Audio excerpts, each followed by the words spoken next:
baby.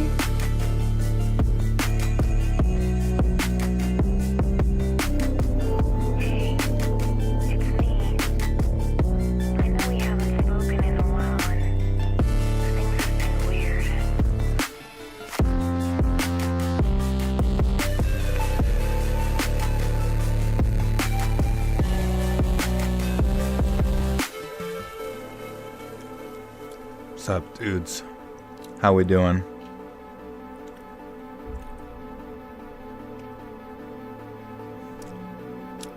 I'm eating peanut butter on apples. Like a fucking 4-year-old.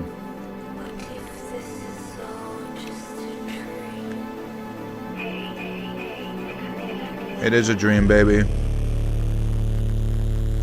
And soon we'll all be awake.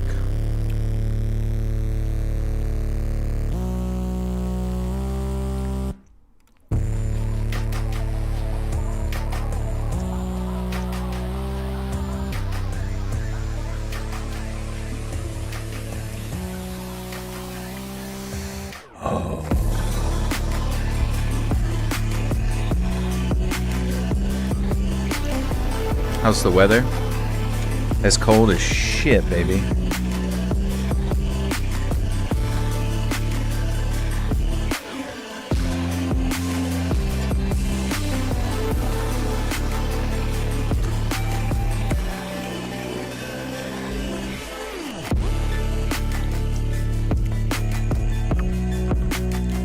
Oh yeah, I'll link it. I just wanted you guys to hear this.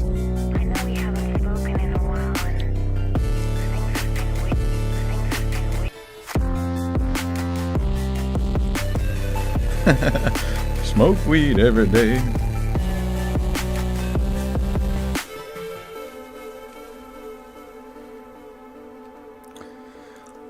Oh man.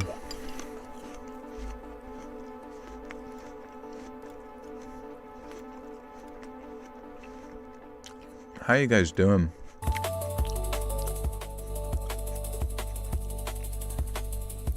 Good to see you, good to see you, good to see you, good to see you.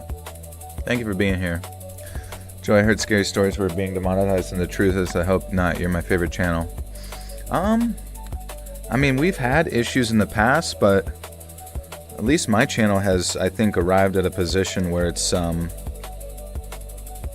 really doesn't have many issues. Like on my Saturn Soul channel, I had an issue with the one video related to the toolbox killers. You remember those guys? But the funny thing is, I had the exact same issue over on here, on this channel, related to the video that initially showed up. Hey Juju, you're new? Yeah, for anybody new, we're just waiting for the countdown to get done, let people get in here, and then we'll be recording tomorrow's video. It's the gorish language. Yeah, that makes sense. I mean, those were some pretty gruesome ones. How many stories we got tonight? I think we got 6 or 7. 6, 7.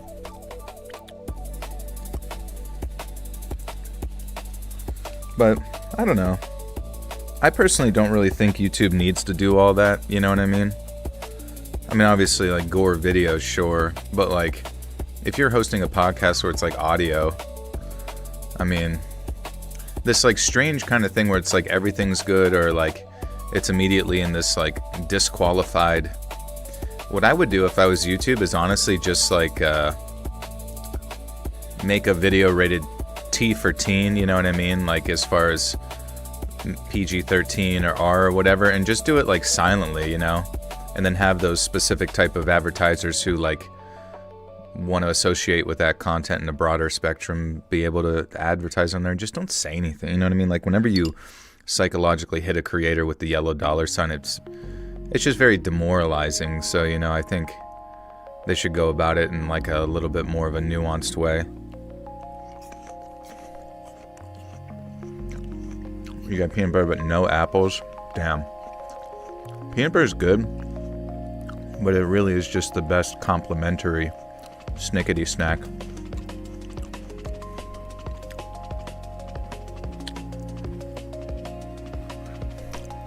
Your son heard me say 6, 7. I'm trying to say it to make it uncool.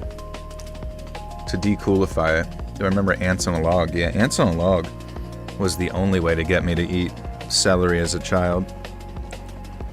I would not touch it otherwise.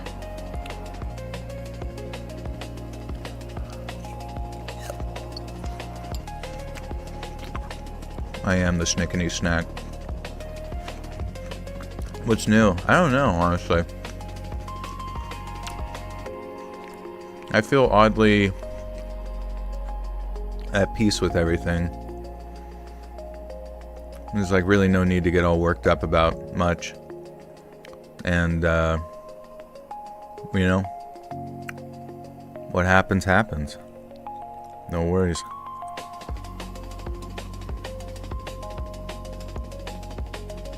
Maybe it's the peanut butter talking.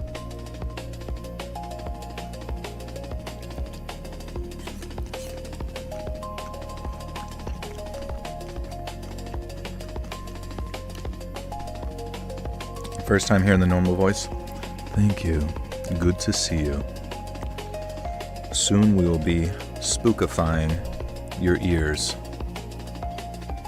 Worked up about straight jorking it. I'm all worked up.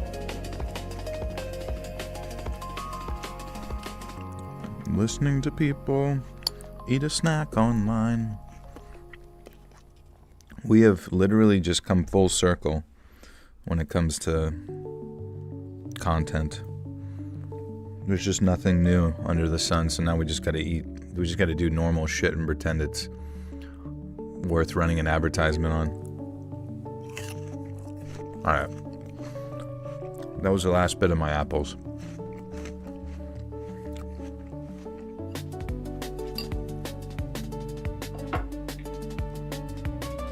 Pradeep is here. He's chilling next to the fire. He's a really good boy. Yum, yum, yum. Love from Trinidad. I love you so much. Thank you for keeping me company all day at work. You're welcome. Trinidad, we love ya.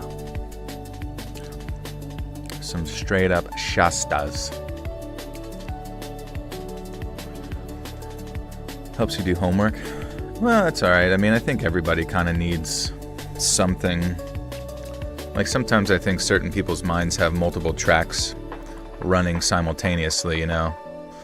And you just become more aware of those tracks, or maybe you need certain things to quiet other tracks to kind of help you focus in, which, who knows, maybe needing that kind of sound to operate means you might operate really well under excessive pressure, such as maybe something in the medical field for emergencies, or maybe disarming bombs in the military.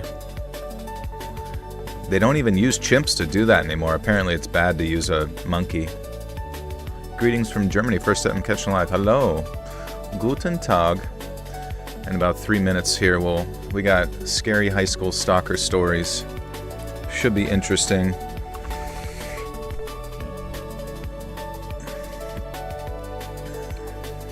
I used to work on my local crisis line, so you are correct. Hey, there you go. I am inside your head. I'm just kidding. But that's good, though.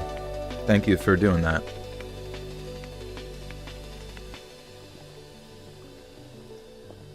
Alex Love, welcome back for 55 freaking months. That's a long time.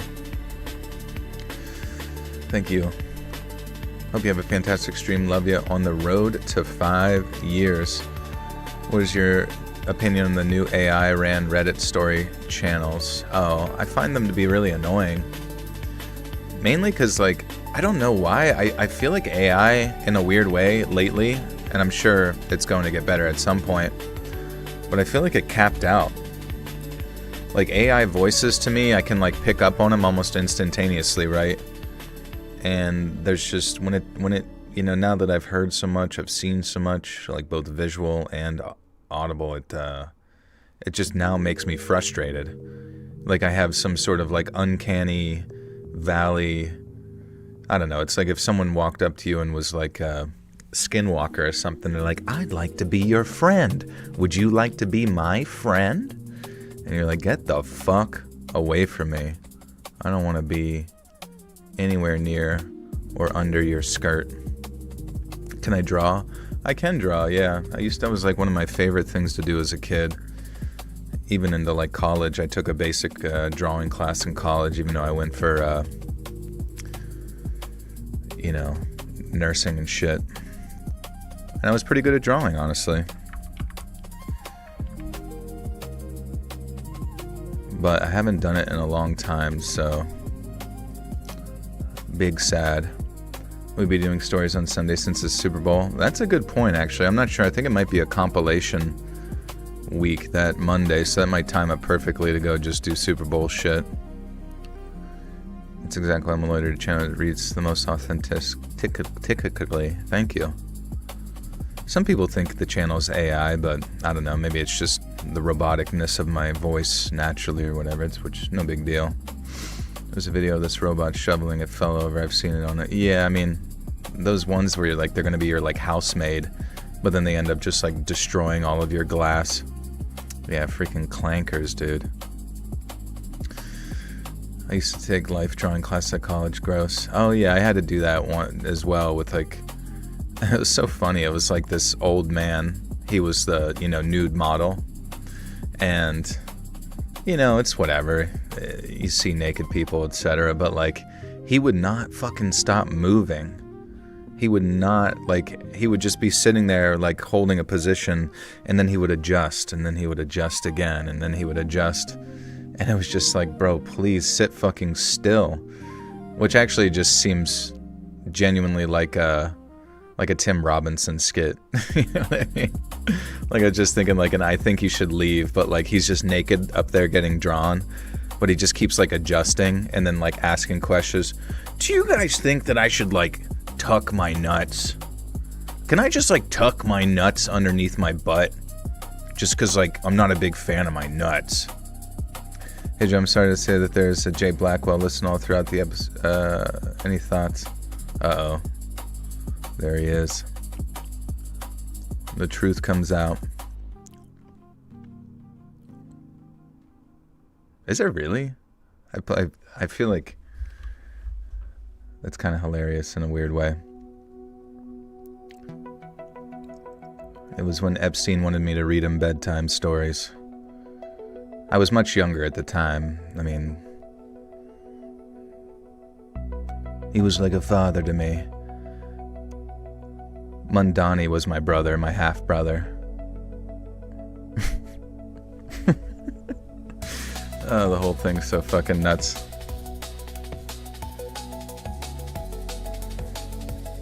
God, this music is so cool, man. I could just sit and we should just do a stream where we just listen to music the whole time. So the guy that burnt my village, contaminated our water supply, flattened my tires, ate my PB&J, and rehoused my cat. I hope they get the help they need. Yeah, literally. That's how every story starts. Have you seen the Blackwell Ghost movies? No, what's that about? I said to ChatGPT, okay, Clanker, and it responded, okay, meatbag. Oh my god. They're learning. Let's do it, guys. Let's read some stories. Thanks for being here, friends. Yeah, what are some, human slurs, but, from the perspective of a robot, not, human to human? What would a robot call us? What do you guys think? Step aside, Stinky. Step aside, poop. Poop. Poopy. I don't know. You sack of skins. Oh, apes. Yeah, I guess apes would be the thing. Organic intelligent ape. Barely sentient. Bleeders. Oh my god, that one would be scary. Dude, you know what was kind of nuts? So I didn't realize it, but I have a fucking... so I have a ultra wide monitor, right? And I was playing Helldivers, which honestly, once again, for 2026, it's the game of the year. Helldivers is such a good game. It's fun with friends, it's intense, there's new shit, you know what I mean? It's always good. And I didn't realize it, but I had my resolution from my screen way down. And then I turned it to the maximum resolution, and it was like, you know how like sometimes you take your glasses off and you can see, or maybe you put on VR and it's just like totally different. That's what it felt like. It was like going into the future. El Augusto with the big 20 says, happy birthday to me, Jolie Poo. I am pissed my student dentist last minute asked me to put my appointment tomorrow morning. Thanks, just wanted to sleep in. Oh, I'm sorry to hear that, but thank you for the 20 on your birthday. Guys, say happy birthday to Elda. Thank you so much. Sorry you don't get to sleepies, but hopefully you catch up here soon. It's been a minute since I watched this, but it follows this guy who's filming their Airbnb and weird stuff keeps happening. I forget what we were talking about. Feliz cumpleaños. I'm thinking the VR and the PlayStation, that's the original reason I bought it. Oh yeah. Dude, honestly, I feel like VR is still one of those things that hasn't been fully capitalized, and I know there's quite a few things that do VR, but I genuinely feel like VR for the PlayStation could have completely cornered that market, but we still don't really have like that system that dominates VR right now. I know that they're still progressing, and I'm sure it will get better, but I'm ignoring you. I'm sorry, what's up, bro? What's poppin'? Change the background? No, dude, it's still cold as fuck out. I'll probably change it in spring. At which point I'll make it rainy, you know. It's still literally that exact... That's my house. That is my house in that picture, surrounded by snow. Did you set the fire tonight at the Lehigh Hospital in Dixon City? I don't remember. Sometimes I black out. Wake up in ash. Your Honor, he doesn't remember anything, honestly. I didn't even... How did I get to be president? Okay. I started a new high school in junior year. I was an army brat and I moved around a lot. And unlike a lot of kids who had this kind of upbringing, I'm gonna break the mold, and I loved it. Wait, what? Unlike a lot of kids who had this kind of upbringing, I'm gonna break the mold. I loved it. Oh, I see. They're like... Sorry, sometimes whenever an author switches between, like, in the story versus, like, reflection, it's just, like, confusing as shit. Did I see you enter? Yes. I'm going to cover all bases and say hi to everyone. How does your voice change when you read? So, like, you know, like, I don't know. If you just think about your Adam's apple, right, which I don't even know how that all works, but just think like I'm talking up at the front of the top of my throat right now, right? But then here it goes, lower octave, lower, roll. You know, you just kind of bring it down and you start singing. But instead of singing, you just talk. If you're sitting in the toilet while in chat, would you tell anyone asking for a friend specifically? Oh yeah, I'm sure everyone here is taking a big shit right now. My voice is a natural brown note.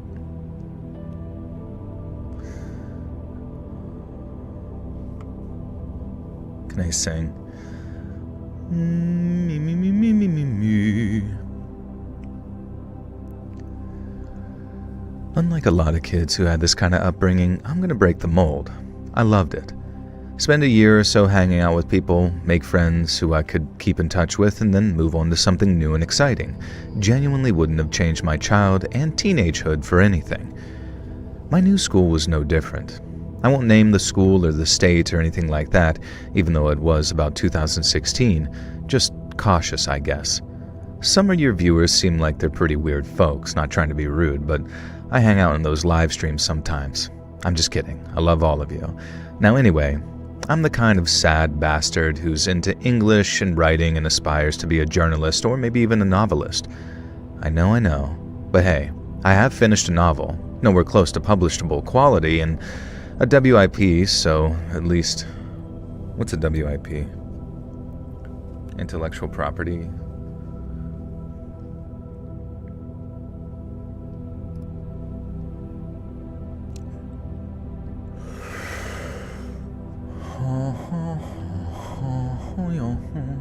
whip. Do you just say WIP, or do you have to say a whip? And a whip, so I can look it up, I guess. What's a work in progress. Sorry. I didn't quite pick up on that. Sweet. It was a whip. An absolute whip. For some reason I thought that was like a term within publishing or something, but I guess it literally is in this case. Thanks, Hudson. Hey, Daniela, what's up? I know, but hey, I have a finished novel. Nowhere close to publishable quality and a work in progress, so at least I'm doing something with my life. But back then, I spent a lot of time writing in the library. Not ashamed to admit that I wrote a bunch of smutty fanfic. Now, this isn't relevant to the story, I promise you. You're just not going to have to read about Markiplier having an affair with Justin McElroy, and yes, I did write one about that. Now, the point is, I'd often get engrossed in my stupid smut writing and wouldn't really notice who was around me. And that's why I'm not sure exactly when Andrew started hanging out in the library, sitting a few tables away from me, pretending to read a middle-grade book.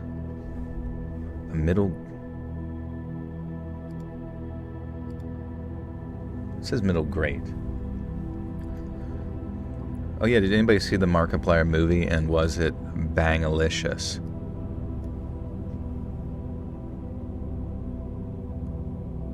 What's your favorite song to sing along to? I think you would do well with Can't Help But Fall in Love with You. Bulletproof, nothing to lose, far away, far away. That's me walking up on stage to my darts tournament. Iron Lung was not too bad. Nice, that's cool. That's really all he needed. It's just I watched the trailer he had. Maybe it was from a few days ago, or I don't know, a while ago. But he had a voiceover at the end of... I kind of want you to hear it. I want you to hear this voiceover. And it was genuinely the weirdest... Let me find it real quick. Iron Lung. Mark Fischbach. Okay.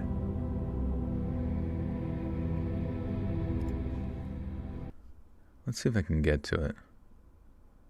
Yeah, listen to... Okay, so...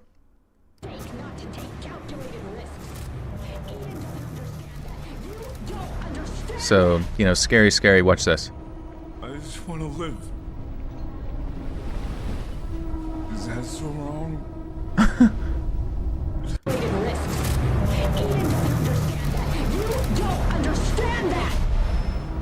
Okay, here it comes. I just want to live. I just want to live. Is that so wrong? Is that so wrong? And, you know, it wouldn't have been a problem if maybe they showed him on screen or whatever, but the fact that that was, like, the voiceover as it showed the title Iron Lung, it, like, literally took me out of the trailer. I was like, what the fuck was that? I just want to live. And I'm sure once you see it in context, it'll make more sense, but I was like, they really should have chose something else there. Hater alert. That's true, honestly. Any hate on Mark is sacrilege, and I will be beaten with reeds.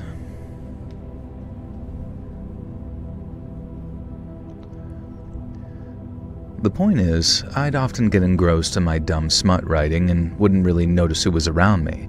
And that's why I'm not sure exactly when Andrew started hanging out in the library, sitting a few tables away from me, pretending to read a middle-grade book, but clearly watching me.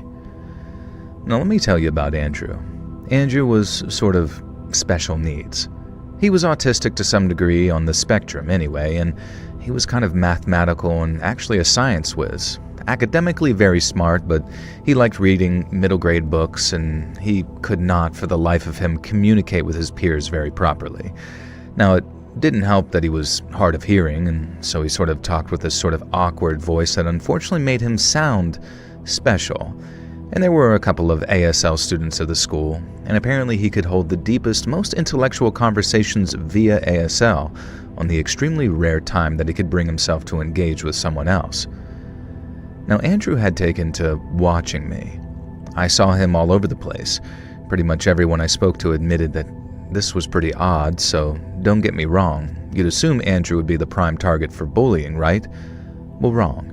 If one of the jocks saw a guy so much as give Andrew a hard time, they would Fire away, fire away. Really enjoyed Iron Lung, yeah. If you're not familiar with the game lore, you're going to be a little confused, but nevertheless enjoy it. Oh yeah, that's cool. Is the game fun? Hey Lucy, what's up? I feel like Let's Read has an AI emulate his voice and uses text-to-speech on Reddit, emailed stories to videos when he's not feeling it. Honestly, I don't think I would be able to get away with it, because the AI at this point is not good enough. Like, I've listened to AI versions of myself, and there's always something in it where I'm just like, that sounds like shit. And if I were to ever just like completely AI a story, someone's gonna hear it and it's gonna make them sad. What's up, Blackout? Guten Morgen. Guten Morgen from Deutschland. I guess it would be Auf Deutschland. Which is worse, having a high school bully or stalker? I don't know, I feel like there's a little bit of crossover there.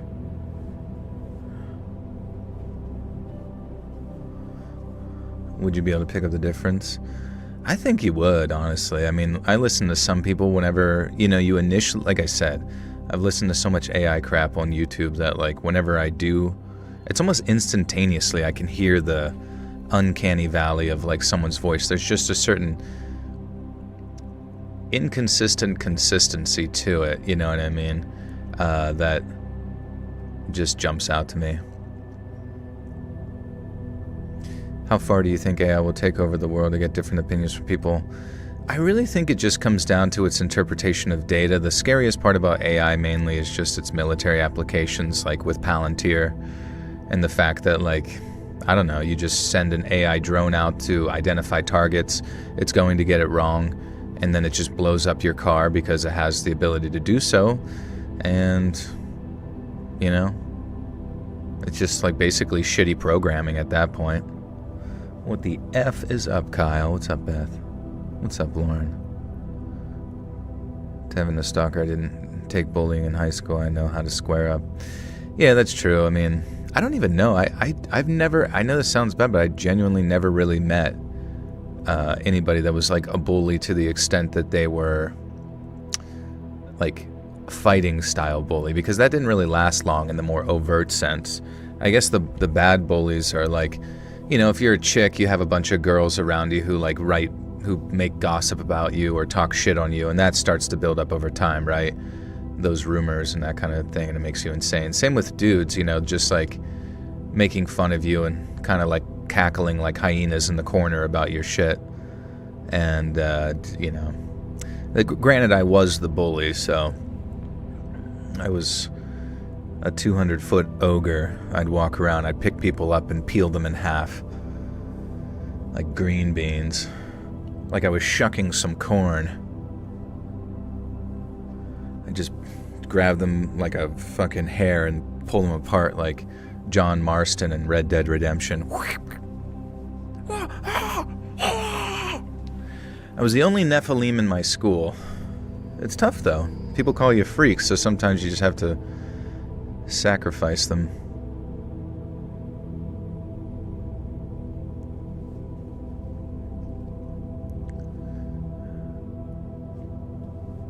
Would you shove people in lockers? I would shove them in vents. I'd find the highest point in the school and I'd trap them up there. The main point of bullying is to put you in a position where it's easy to do the bullying and it's awkward, slightly difficult to resist the bullying. It's about getting the higher ground. Well, that's what I'm saying. You take the person, you put them, like you go to the auditorium, you find kind of like a rafter and basically just kind of place them there where otherwise no one else is going to find them and it's going to be really awkward. And you do that daily until eventually they just fall off.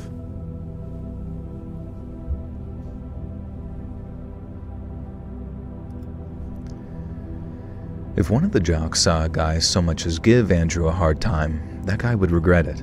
Everyone loved him. He may have been almost incommunicado, but he was sort of like, I don't know, everyone wanted to look out for the kid. And I mean everyone. And so I was careful who I mentioned Andrew's stalking to. I had a handful of friends that I'd made there, and I did bring it up to them. And at first they sort of said, "You have to be mistaken. Andrew isn't like that. He's a gentle giant." Now I should mention he was nearly 7 feet tall. I'm not kidding. But then I pointed him out, and the way he'd watch me from the corners of crannies or... Holy shit, I literally just mentioned about being a bully that's super fucking giant. And then this dude is literally 7 feet tall. I'm telling you, dude, there's like a serendipitous thing sometimes between what you guys send in and what goes through my mind. I don't pre-read them or anything. It's just odd. Maybe I'm the only one that notices it.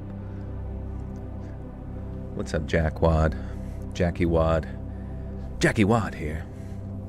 It's called synchronicity. Oh, that makes more sense. Seems like it happens often. I wasn't a bully, just brutally honest and quick-witted. High school was a good time. Yeah, I mean, who even has the energy to truly be a bully, you know, to just... Like, I guess, honestly, the people that are bullies sometimes might not even realize that they are bullies because they're really just trying to, like, I don't know, make fun of the external world amidst their friends to impress them without, like, it actually being... Because, I mean, sometimes whenever a kid is actually faced with the fact that they're being a dickhead, it takes a lot for a kid to continue, you know. The RAM in the Matrix getting full, causing a synchronicity to save space. Is that what that does? Joel, is this one running tomorrow night or Monday? This is going to be running for, Thursday upload. Every Monday, Thursday are uploads. So this will be tomorrow. Bulletproof. Hello, COD. Okay. But then I pointed him out, and the way he'd watch me from corners or just openly, and they couldn't deny it. Andrew was, for want of a better word, stalking me. And the first afternoon he followed me home, I knew that I had to do something. But what? I didn't want to turn people on this otherwise harmless special needs student, and all he was really doing is watching me. It wasn't like with lust. You know how you can just tell when someone's lusting after you? It wasn't like that. It was like he was sort of fascinated with me, or that's what it seemed like at first. Maybe this will seem stupid, but I decided to do a bit of stalking my own. I stalked Andrew stalking me, stalkception, and I watched him watching me, and I kept a note of his behavior. One of my friends helped me too, and we came to an extremely odd conclusion. He wasn't stalking me or watching me. He was making sure that he stayed near me. In some ways, this made me feel a little bit better, but it also made me feel more confused. I could not for the life of me work out what his motive was, and I was beginning to feel more and more alone. And then things started getting creepy. I started spotting movement in my yard late at night. My parents both worked for the military, and while we didn't live on base, they often worked late. And my brother was a little 12-year-old brat who was more of an expert at video games than possibly protecting me. Though I love my brother, so he really in that moment wasn't going to be much use. But there was someone clearly lurking out there, and the motion detector light would constantly get triggered. And then I found the scraping.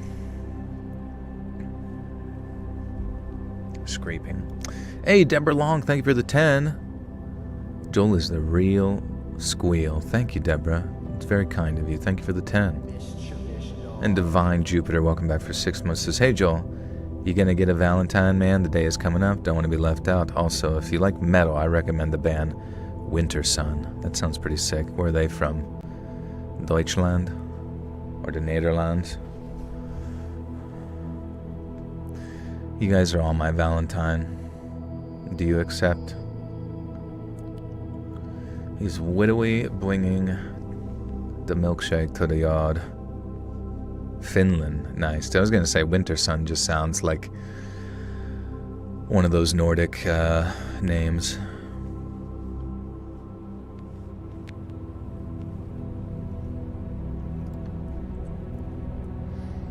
Then I found the scraping on my car that looked like someone had tried to break the lock open late at night. Next, there was a note slipped into my locker. I don't want to recount exactly what it said, but it described what someone wanted to do to me. And let's just say it was more Patrick Bateman than Patrick Swayze. It was written in beautiful, exquisite cursive, and this confused me even more. Andrew might have been a savant at many subjects, but penmanship was not one of them. I'd seen his essay work. The handwriting was like a middle schooler. Surely he hadn't somehow persuaded another person to write this disgusting note to me. And meanwhile, he just kept watching me, and he was always just sort of there. And then one day, he wasn't. And I found out through the grapevine that Andrew had an appointment of some kind of neurological clinic and would be gone for a few days.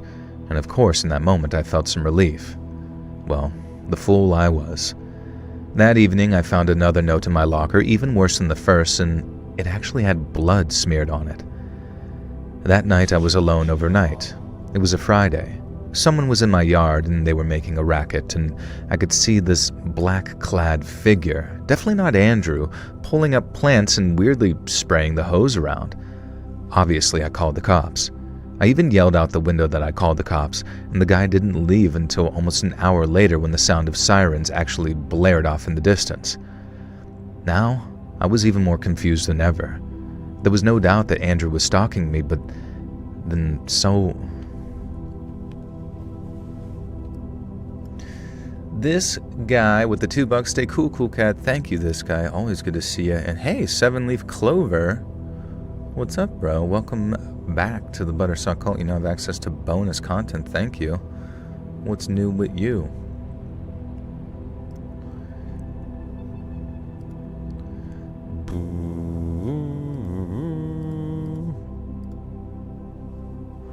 I'm going to guess the end of the story. Andrew was protecting her from a stalker. That's a good guess, probably, honestly. Spraying his hose. Spritzing and spraying. Yes, please like the stream. I think that for every like, we get one new viewer. It's going to be so sick. What if that was like actually the metric? For every like, YouTube sent the stream out to more people. I was more confused than ever. There was no doubt that Andrew was stalking me, but then so was someone else. Were they in on it together? It all just seemed so unlikely. And it all came to a head when I was walking home one day. It was sunny, a warm day, so I decided to skip the bus. Who followed behind me, ducking behind walls and hedges? Andrew. Now this wasn't normal, and I was sick of it, and I had to say something, so obviously I turned to confront him. And that's when Andrew charged. Almost 7 feet of muscle barreling towards me from a few hundred feet away, and I was frozen on the spot. And then Andrew veered to the right, and with a scream, he dived into an overgrown hedge on the verge of the park that we were walking past. Out he came, flying with that black-clad figure in his grasp. Andrew slammed this person down and began shaking him back and forward, bouncing his head off the grass, and he was shouting something, but it was hard to tell what in the chaos. I ran forward. I had no idea whose side I was supposed to be on in that moment, and then the black-clad figure's hood fell away, and we made eye contact. He immediately let loose this tirade of disgusting slurs aimed at me, and he seemed under the impression that I duped or hired Andrew into protecting me from him. I had no idea who was who. Hey, you guessed it. It took one paragraph to get to it, too. Miss January, thank you for the 5. Thank you. Very kind of you.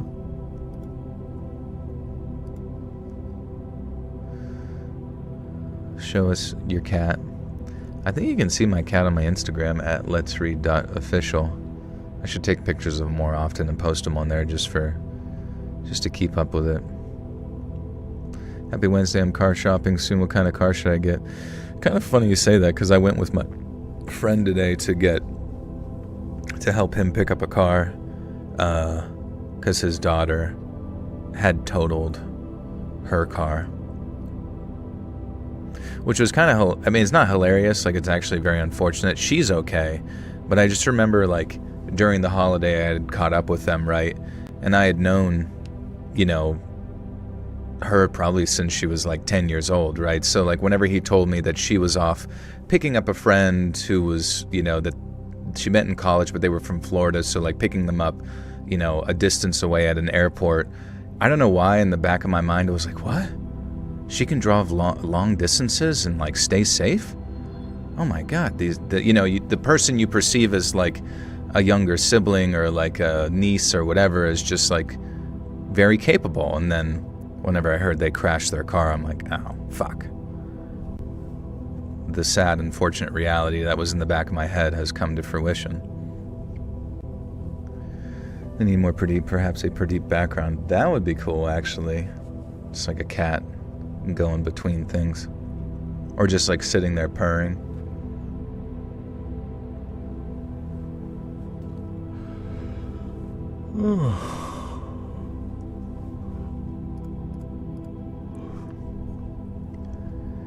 I had no idea who he was at first. And then one of my friends came running up and yelled, the janitor? And the conclusion is absolutely insane. Andrew, and only Andrew, had been observant enough to notice that the janitor was paying unusual attention to me, and from what we could get out of him, he felt a sort of dark aura from it all, and he said that a voice in his head told him to protect me. And so why was that janitor behaving like this to me? So my dad's job in the military is specifically military police. The janitor had been a private about 15 years back, and Dad had been the one responsible for catching him in the middle of assaulting a female officer, and he ensured that he spent time in military jail and was dishonorably discharged. So, when we moved to that time,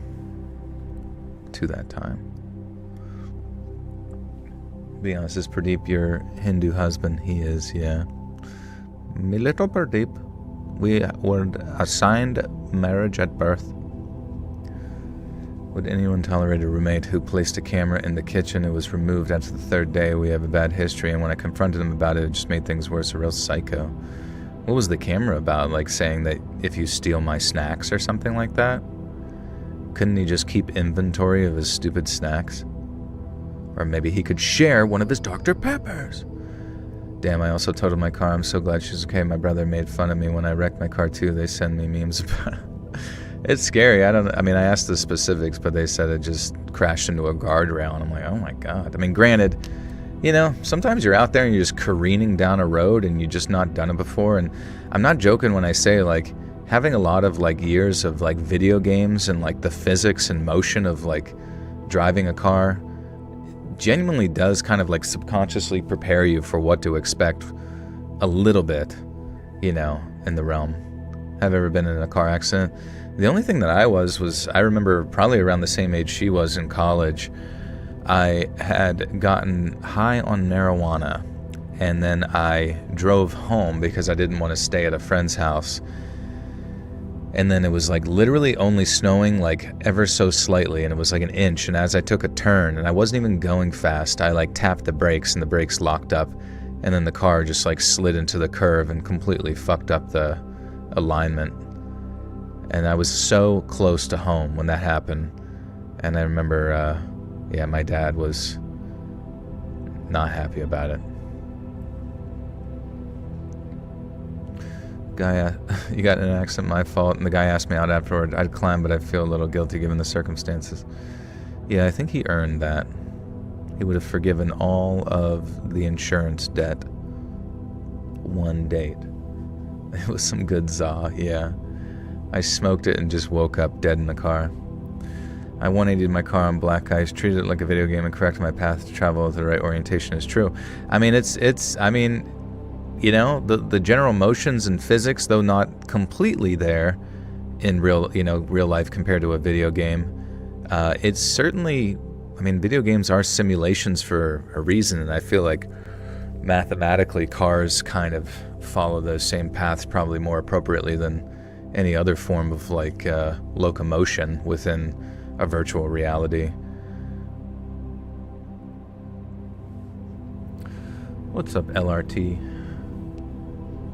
F1 drivers practice on F1 simulators. That makes sense too, yeah, right? I guess that's how it always goes. Did I get into an accident? Yeah, but it was just a minor one. Thankfully, it hasn't had anything since then. I've definitely had plenty of close calls. Mainly whenever it's just like probably like student drivers fucking out there, bro.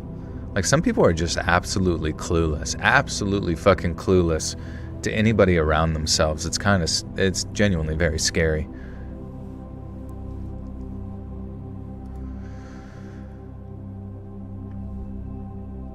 Most accidents happen within 3 miles from home. I guess that's true, because you kind of like turn your brain off. You're like, I'm good to go, no worries. And then you just like let your foot off the gas. When we moved to that time, the janitor recognized my dad around town, researched him, and discovered that he had kids, and discovered that... Wait, what the fuck is it saying? When we moved that time... Okay. The janitor recognized... Okay, yeah, sorry. When we moved that time, the janitor recognized my dad around town, researched him, discovered he'd had kids, and discovered that I went to the high school that he worked at, and decided to terrorize me. I don't know what kind of voice Andrew heard to protect me. I don't know if I believe in that type of thing, but I do know that I think it saved my life. Maybe he didn't go about it in the best way, but he went about it the only way that he really knew how. And it later turned out that the janitor had even been threatening him, promised to hurt him if he didn't stop watching me, and even that didn't put Andrew off. I did my best to befriend him after that. He wasn't exactly the kind of guy that you could become best of friends with, but I think he knew how grateful I was for what he had done, and I didn't stay at that school for much longer, as Dad's job supposedly called him away, but I think he requested a transfer at that point. I still stay in touch with Andrew via email. We sometimes play chess online, and he kicks my butt every time. We don't really have conversations as such, and it's a weird, strange relationship, really. But he's the guy who saved my life from a pretty dangerous stalker, I think, who, for all I know, would have taken things as far as killing me.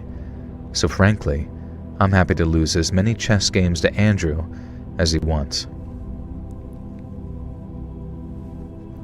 Do I forward park, or am I cool? It's funny, like, it was really only in the past year that whenever I park at certain places, I start doing the fucking 3-point, pull in backwards turn. But mainly just because it's so, like, especially when you're in, like, a fucking... you guys know what Sheetz is? Sheetz is, like, it's all over fucking Pennsylvania and the East Coast and shit, but these are, like, just, like, gas stations. Just, like, a gas station chain. Kind of like Wawa, if you're familiar with Wawa. But I swear to fucking God, the most dangerous place ever to drive in the world isn't the Autobahn or F1 fucking racetrack or NASCAR. It's a goddamn Sheetz parking lot. Because I swear to shit, anytime you're there, there's no rules. It is a lawless fucking land where everyone will just like blaze forward. There's no courtesy or fucking right of way. They just go. And obviously, if you've ever seen any person that ever goes in the Sheetz, they're like 68 fucking bananas and rice IQ. Like, it's so bad. But yeah, so now I pull in backwards into a spot just so I can see what I'm, getting into as I leave. Family live stream been following for years. Good to see you, Catherine. I should pitch this as an op-ed to your local paper. I mean, I get that they're like sometimes limited in space on how they orient things, but there should be like, I don't know, just use spray paint and do like fucking put some little stop signs up or little yield things with some like arrows on the floor that tell you where to like go or what, who to give a right of way to.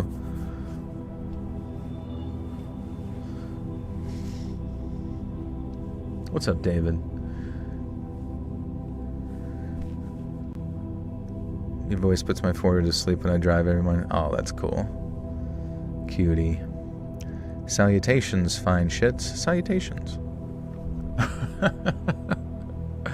I've seen those videos. That's some good fucking shit. I wonder if that guy still makes... Did he ever end up getting a date? Yours is Quick Trip in the Midwest. Yeah, what are the parking lots there?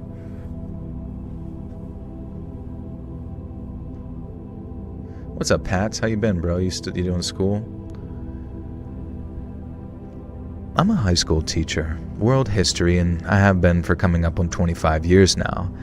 I sport a buzz cut, I rock a cardigan, and I'm kinda squishy around the middle. And while my wife says it makes me lovable, I make sure that I'm hardly much to look at when it comes to younger people I work with. Now, I don't say the following to brag though, not at all. If anything, it was a curse, and it was a choice to let myself go. And when I just started out as a teacher in my mid-20s, I was, according to my girlfriend at the time, Hollywood attractive. My wife, who I didn't know at the time, look at old photos of me and say that I look like that Glenn Powell fellow everyone loves these days. Now, I guess I knew I was good looking back in those days. I had flings with more than one of my female coworkers, all single, I'll let you know. And when I wasn't sleeping with a young art teacher or the drama one, I'd prowl the bars for one-night hookups. And you could say that I was a bit of a male slut, I guess. I admit all of this because I want you to know that I want to stress as hard as I can that as soon as I entered the classroom, I became a different person. I wanted to be approachable to the students, sure, but my mentor drummed it into me from day one that I could not become their friend, that I had to inspire them, but I could not take them under my wing, and this was in the very early 2000s too, so imagine how much worse it is now. I knew he wasn't messing with me. Another teacher at the school I started at had left under a bit of a cloud, and suddenly he always...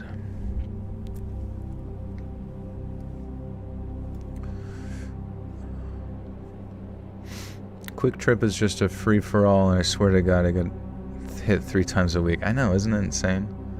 Sheets are starting to run down the leg. In the US, oh shit. Soon it will be in Florida. I remember going down to, I think, Florida and seeing Come and Go, or maybe that was California, Come and Go. It was like K-U-M. Do I like the East Coast? I'm going to New Hampshire this year, and I like how everything is so close. Yeah, I mean, the East Coast kind of has everything, I suppose. There's all sorts of varying subcultures of stuff. Though, you know, there is a period of 6 months every year from like fucking November till the end of probably April where it's fucking cold and miserable, but if you can make the best out of it and you maybe you just think that it's just air conditioning outside and it's very refreshing, it's not terrible. But there is a lot of coziness to it. But I suppose I've also heard that people were sort of like prone to packing on the poundages from just sort of being around the winter. Like if you were to go down south, everyone's like, I'm just fucking the hottest I'd ever been. Jade, welcome to the Buttersuck Cult. You now have access to bonus content. The Eagles are winning Sunday. Yeah, it should be a blowout. Why did they spell it come? I have no idea, because it's like, I would understand like C-O-M-E, come and go, or you know what I mean, or some other, but the fact that it was just like literally just normal jizz spelling but with a K, I'm just like, alright guys, we're not even trying, are we? I imagine it was started in the year 1901. Joel, do you think the Patriots are winning? Please say yes. No, I think the Seahawks will win. I think it's already been written in the stone, so all of you guys are big into soothsaying, so you think they'll burn down Philly again? Oh no, it's not Philly playing, but I'm sure either way, whatever happens, Philly is getting burnt. I think there's going to be protests starting back up in March or whatever the fuck, so they can set it all on fire. I don't give a shit.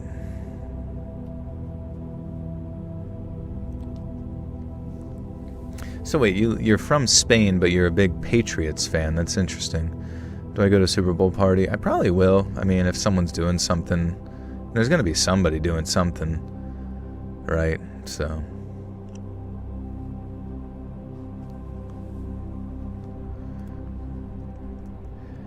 I knew he wasn't screwing with me. Another teacher at the school I started at had left under a cloud. Supposedly he was having an affair with a male student, and he vehemently denied it. Who knew the truth? But I swore to myself that I would never even wind up in a position where I could be under that suspicion. I like my women mature enough to hold a conversation with me, to be on my level, and most important, goddamn legal. And the idea of being involved with a student. and the idea of being involved with a student sickens me, and I have nothing but contempt for the men and women who go down that path. If it feels like I'm fixating on it, there's a reason. Obviously, despite my best efforts, I found myself in a situation that became a living hell. Now, I'll just call her Billy, although that wasn't her real name. She was a senior, just turned 18, and she had it all. Head cheerleader, on the track to become prom queen, and a very solid GPA. But there was no reason for her to want more than academia than... There was no reason for her to want more from... No. Joe, I'm still binging on your content on Spider. Keep busy for years. I'm so grateful. Hey, no worries, Carol. Thank you for listening. Did the groundhog see its shadow? I actually forgot about that. Someone made a groundhog joke last time. They're like, this stream is always like Groundhog Day. And I didn't realize it was February 2nd, which is Groundhog Day. So I didn't pick up on that joke. Did the Punxsutawney Phil... Yes, February 2nd, 2026, the famous groundhog Punxsutawney Philip saw his shadow during the annual Groundhog Day ceremony at Gobbler's Knob. Holy shit, what a place. What a fucking... I would love to be from Gobbler's Knob. She gobbling on my knob till I see my shadow and dip. She Punxsutawneying on my Phil. According to the long-standing tradition, this prediction indicates that there will be 6 more weeks of fucking winter. Fuck. Stupid fucking groundhog. You know what they should do, just so he stops jinxing us? We should kill it. We should sneak to Gobbler's Knob and put a fucking 45 bullet in Punxsutawney Phil's head. Who's with me? I'm just kidding, by the way. For some reason, I feel like I could say that joke and actually get arrested as threat over a public figure. He's dead? What? No. What have they been using? Like a dead body? A rotting fucking groundhog corpse? Well, to be honest with you, you can find literally any one of those on any Pennsylvania highway, anywhere at any moment. You drive 15 feet, you will see a dead groundhog laying in the road because they have not evolved to figure out how to cross a road. But yes, Punxsutawney Phil is a fucking fraud, and he needs to be taught a lesson. Groundhogs are cute, though, if you look at them. But dude, oh man. It's actually hilarious. Like my parents have like a sort of pit bull mix, right? And I swear to God, pretty fucking consistently, like they'll have a groundhog that, you know, makes its home under your shed, right? Or something. And pretty, you know, on a frequent basis, my parents' like pit bull mixed dog will go out there and fucking murder a groundhog and do it pretty effortlessly. It's like probably her favorite thing to do ever. But then I remember going back on like, you go back through the lineage of dogs your family has had. And I remember the one was like a Malamute Husky, right? And he was the most elite killer I have ever seen in the history of canines. Like he was part wolf, technically. Wolf. And he was just so agile. Like I don't know what circumstance it was, but my dad said he saw him literally climb like a 7-foot tree to get to some animal, whether it was a squirrel or something. I can't imagine a groundhog can climb a tree, perhaps. But he got up there and just immediately snipes it. And then and he never got a scratch on him when fighting a groundhog, even though they are quite feisty beasts. At the state park I work at, a groundhog got in the engine of the coworker's car, and her turning it on amputated its arm. Well, get the fuck out of the car, stupid thing. Stupid Punxsutawney. Punxsutawney Phil's cousin. Jupiter.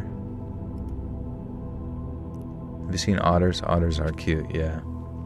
An interesting animal you may not see too often that it lives in Pennsylvania is called a fisher. Have you guys ever seen a fisher before? A fisher is... the hell is it? They live in... Okay, the fisher is a medium-sized carnivorous mammal native to the forests of North America. Despite its name, the fisher does not eat fish and is not a feline. The name likely stems from the fitch, a European polecat that it resembles. Members of the weasel family, closely related to martens, minks, and otters. They have long, slender bodies, short legs, and bushy tails. Their fur is typically dark brown to black, often with a grizzled appearance on the head and shoulders. Males are significantly larger than females, weighing around 8 to 13 pounds, while females typically weigh 4 to 6. They're expert climbers with hind feet that rotate nearly 180 degrees, allowing them to descend trees head first. And I'm fairly certain they swim. Anyways, I saw them near water one time, and it was like, is that a dog? And it was not a dog. It was like a really, really, really big otter. And it's freaking cool, dude.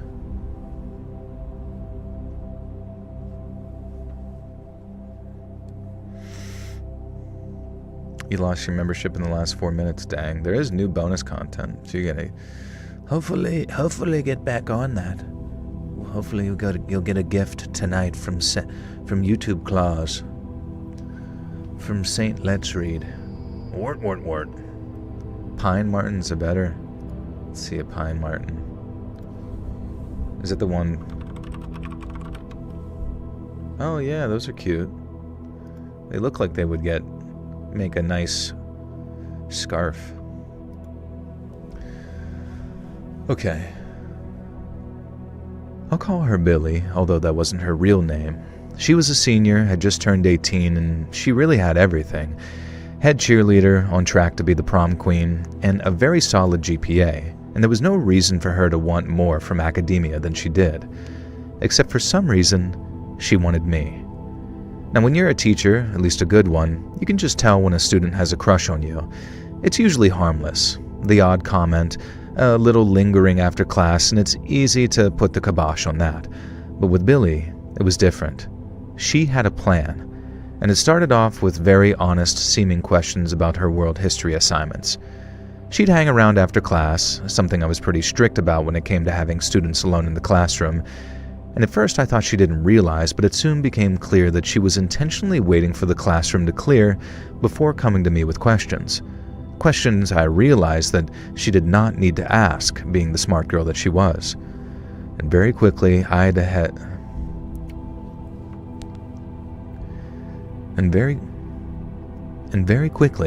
had to set some firm boundaries. I spoke to some other members of staff and shared my concerns, and they agreed that I was right to be worried. A couple of them had their own experiences with Billy. Nothing too serious, but enough to make them uncomfortable. At the same time, I didn't want to make myself unavailable to students, and so I came up with a structure where my classroom door had to be open up. I don't know why I throw additional words in there that don't need to be in there. And so I came up with a structure where my classroom door had to be open at all times, and by joy... What the fuck is this phrase? Oh, my buddy. Oh my gosh. I was like, by George. Hey Drew, what's up, bro? Fake story question mark? I don't know. What happened that immediately is fake story? Ugh. So I came up with a structure where my classroom door had to be open up at all times, and my buddy Chris, the English teacher, would conveniently drop by after Billy's world history class when his AP English class also got out. Billy soon stopped trying to get me alone when it became apparent that Chris was here to stay and we were maybe on to her. Now one day, a new member of the admin staff, who wasn't aware of the whole saga, told me that there was a student outside the teacher's lounge asking about me. Now, cup of coffee in hand, I went to see who it was. It had been a month or so since I'd really heard from Billy, so I was a bit surprised to see her standing there. Now, I was even more surprised at the somewhat revealing outfit that she was wearing. Now, I was certain that that did not meet our dress code, but I didn't want to get into all that with her, so I just asked her what was up. Billy told me that she was having some trouble with class, despite her grades very much saying otherwise, and asked if she could book some private tuition sessions with me. Or, not tuition, tutor session.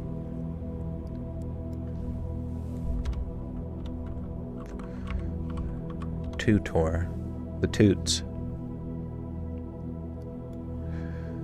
Billy is a girl. Yeah, it's like Billie Eilish. Kinda.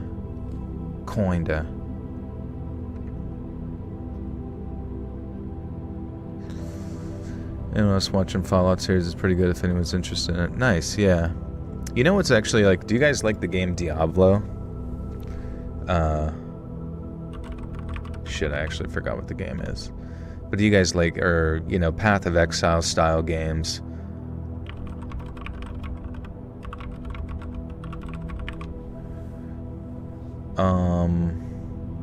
Yeah, so there is a new game out that you might like. It's called No Rest for the Wicked. And it's actually great. It's from the creators of Ori and the Blind Forest, aka Moon Studios. And No Rest for the Wicked, I believe, is 4-player co-op. And it's great. It's just a really, really good isometric action RPG.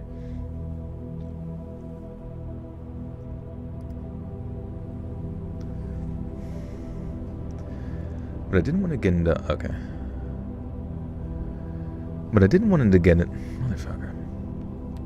But I didn't want to get into all that with her, so I just asked her what was up. Billy told me she was having some trouble with class, despite her grades very much saying the opposite, and asked if she could book some private tutor sessions with me to raise her grade. Of course, I said no, maybe a little too quickly. I felt a pang of guilt and then tried to soften my words a little. I didn't have the time for private lessons. If I offered them to her, then I'd have to offer them to my entire senior class. It just wasn't possible. I did, however, offer her a number of private tutors who she could hire for further studies. Do I like Dishonored? Yeah, the Dishonored games were fun. And then there was that one, what the heck was that one where it was like you would constantly replay it from like time loops or whatever? Is there a new game out from Dishonored people? Oh.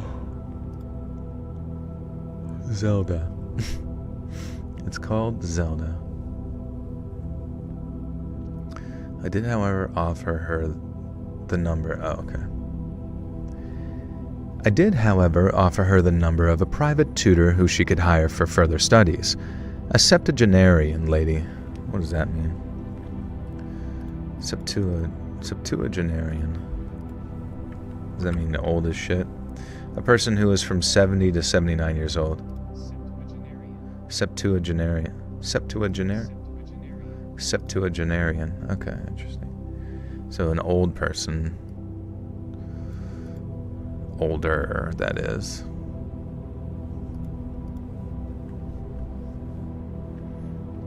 What do you do when you're like 70? You know what I mean? Because, like, I feel like a lot of people have been dying at the age of, like, 70 plus. And I'm just thinking, like, what do you do at that point? Do you just, like, try to live your night... You golf? You just try to live your life normal, right? But do you, like... Because you know that potentially anything could, like, fuck you up at any moment, do you, like, try to just, like, absolutely lock in on diet and all that kind of stuff, or do you just say fuck it, yeah, and yell at kids to get off your lawn while you eat beef jerky and drink moonshine? You plan to live to 120? Do you think it's possible? I mean, I know it's possible, but isn't it from like absolutely lifelong activities? I'm in healthcare. You'd be surprised at how many of them are freaked out. Oh, they're freaked out. Damn. See, that would be the worst part, if you could make it to that age and you don't really have like a spiritual sense of ease with the, you know, end of your life. I feel like you gotta get something figured out with that. My dad just turned 71 today. We went golfing, went for dinner. There you go. I mean, that's honestly the best life. Remember I was hearing that if people lived on golf courses, they had a higher rate of Parkinson's disease because of like being exposed to like those Monsanto sprays that they put on the fucking Roundup and shit. If you're no guru, I don't think you're gonna make it. after 104. I guess that's a good point. I'm just curious what the absolute change-up needs to be like once you get to that age where anything could pop up out of nowhere, a heart attack, cancer, all that kind of shit. 2076, I'll be 70 and Joel will continue his stories. That's a possibility. Me hope so. Me hope so. Your parents do gardening, waiting on green beans. That sounds chill. I guess at that point you just gotta really lock in on family and your routines.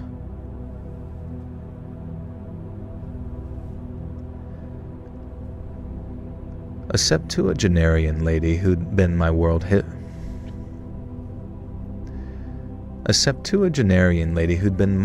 history teacher and tutored occasionally as part of her retirement. And surprisingly, Billy never called the number. I guess the business card caused Billy to sort of snap because that's when I started finding the typed notes tucked under my windshield. They were typed on those old digital word processors that were popular. in the 80s, the follow-up from typewriters, and exactly the kind of technology that a rich family such as Billy's might actually own. Now, this didn't prove anything, of course, but the increasingly weird love letter content did, and I openly ignored them entirely, but made sure to file everyone with the principal. And by now, the entire staff was sure that Billy was the culprit, but A, we had no evidence, and B, we didn't want to accuse an innocent girl, and C, Billy's father was somewhat of a pillar of the community, working in construction building of affordable housing, and also something of a large donor to the school. And they were a decent family, honestly. Generous, charitable, and beloved. And if there was some way to handle the Billy situation without ruining her reputation, either at school or with her parents, we wanted to take it. It became harder, though, when those love letters started to become threats. What had started as descriptions of things that this person wanted to do to me in a very intimate way shifted into much more sadist. Sadist. My mom is 77. She punked my friends for his son's anarchy sweater yesterday at grocery. Punked my friend for his son's anarchy sweater yesterday at a grocery store. Oh, like made fun of him? Yeah. The people who would not survive very long in anarchy are the exact ones who wear the anarchy shirts. It's kind of embarrassing, honestly. I'm 63 and I am the same as when I was 33, except I have wrinkles. A younger person can croak just as easily as older when I don't dwell on when I'm going to die. Yeah, I guess that's pretty much the good philosophy to have, really, right? Because I guess anybody, like, I'm 35, I could die out of nowhere, and I'm not thinking about it. Your girlfriend and you listen to your stories while simul rotting. That's a great term. Laying in bed scrolling. Got the stories in the background. Is it worth living at this point? I mean, we're all fucked unless you're a billionaire. Well, I don't know. I think it's worth living. I mean, there's a lot of people throughout the history of whatever that have lived way worse than you and have been in much more consistently fucked positions than us, and currently live in pretty consistently fucked positions comparatively to ourselves. I mean, nobody that lives in the rots of India, or in like sub-Saharan Africa, or, you know what I mean, or just like some random place of poverty, or a war zone, right? Exactly. Like sit there and, or sitting in front of a computer chilling with like any fucking snack possible to order, or contemplating how fucked they are, You just got to deal with, because if you really sit there and think, if the billionaires and the bankers are like fucking up your life right now, at least in a philosophical sense and, well, most likely real sense, they've probably been doing it forever, right? Coordinating wars, sending people to die, monarchies that send you to die in their behalf, blah, blah, blah. And I guess we as the people just have kind of always dealt with that, Should you have kids in this world? I thought about that earlier too, Should I have kids if I anticipate a lot of chaos in the future? But honestly, I feel like I still would, because if things really turn to shit, like it's, you know, a lot of people have had children in the time of whatever, chaos, war, what, you know, the world is just natural. The fact that you're in a state as you are, the fact that you get to think about, you know, negative possibilities, but more as just like abstract thoughts, means that you're probably doing decently well. And it's just, you know, some chimps want all the bananas, and you know, I don't know how you're supposed to, you know, what do you plan on doing, really? Did you hear they're using AI to solve the cases of missing people?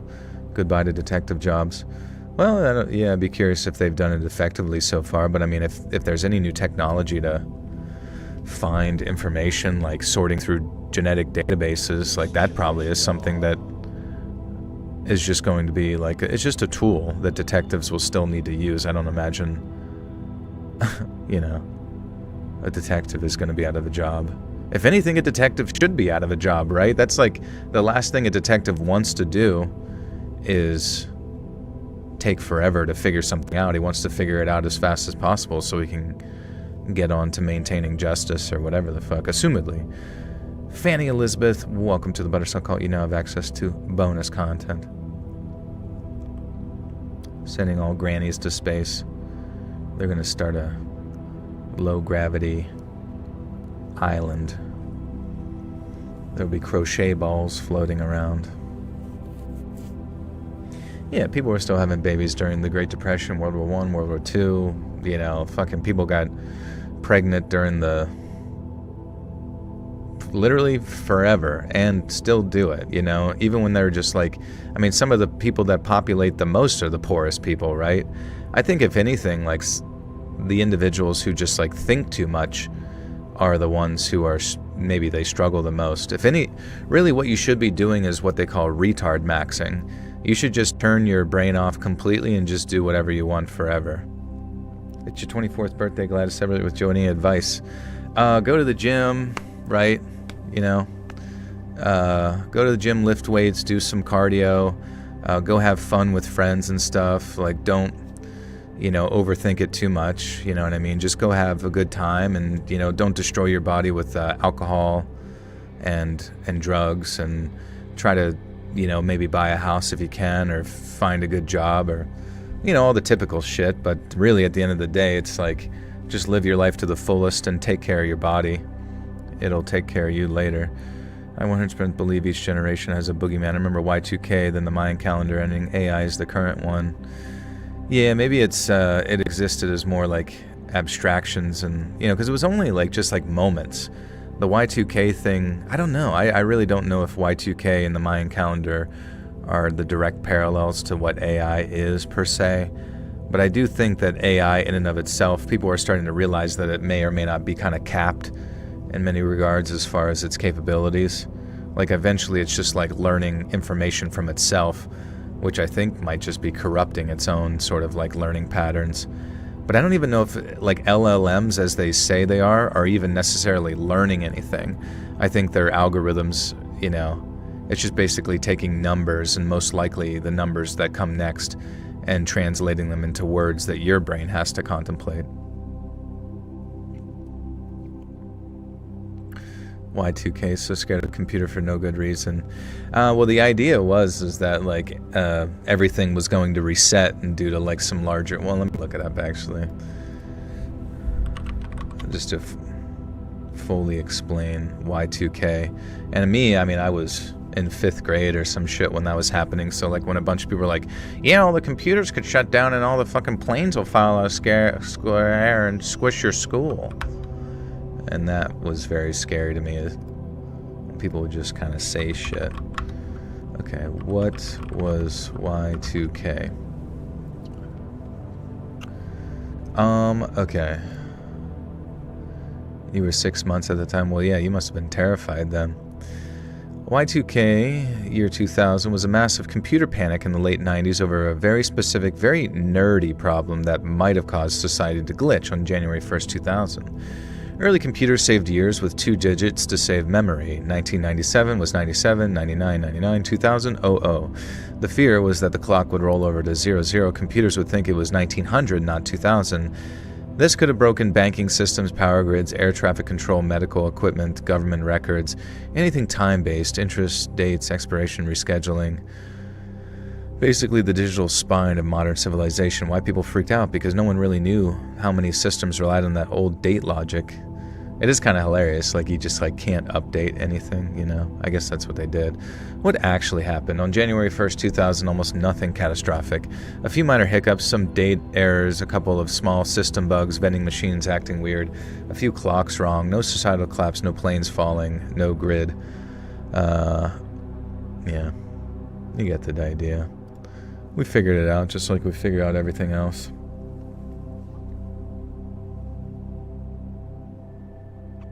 They're just linear algebra, so basically sophisticated predictive matrices.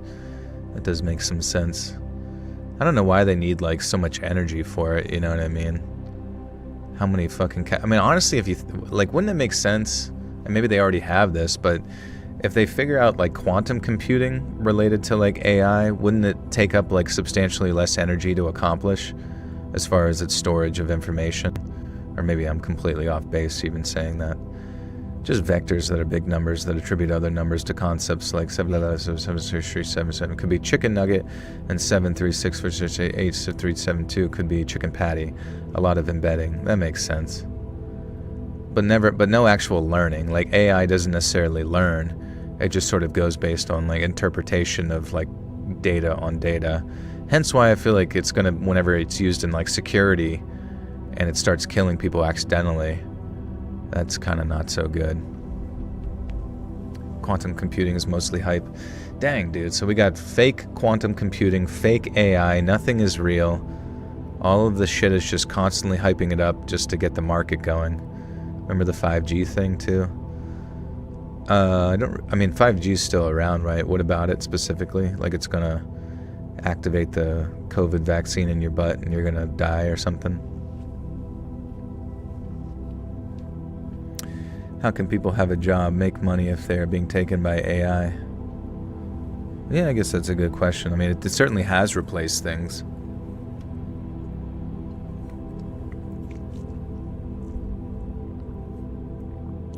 Did you see the Royal Rumble? I have not, no. That was in Saudi Arabia, right? Or something like that.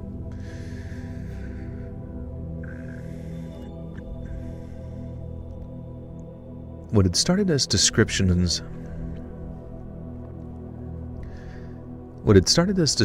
of things this person wanted to do to me in a very intimate way shifted into a much more sadist method.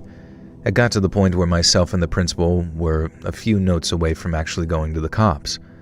What if it wasn't Billy after all? What if it was some sick coincidence? Oh, there was a question. What if it wasn't Billy after all? What if it was some sick coincidence? Some woman I hadn't called back after what I'd considered an agreed one-night stand, or a husband I hadn't been informed about.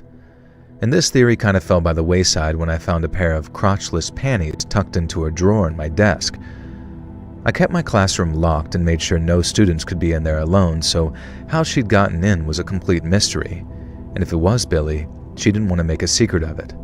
There was a crocheted letter above the lack of crotch and the first letter of her real name, and god damn it, I can't fucking read, dude. When there's way too many fucking commas and stops, it's jumping everywhere. Where the heck is Joel? What do you mean, where the heck is Joel? Who have I been replaced by? What's up, Jim? The real issue is using the sophisticated information processing infrastructure for surveillance security without regulation.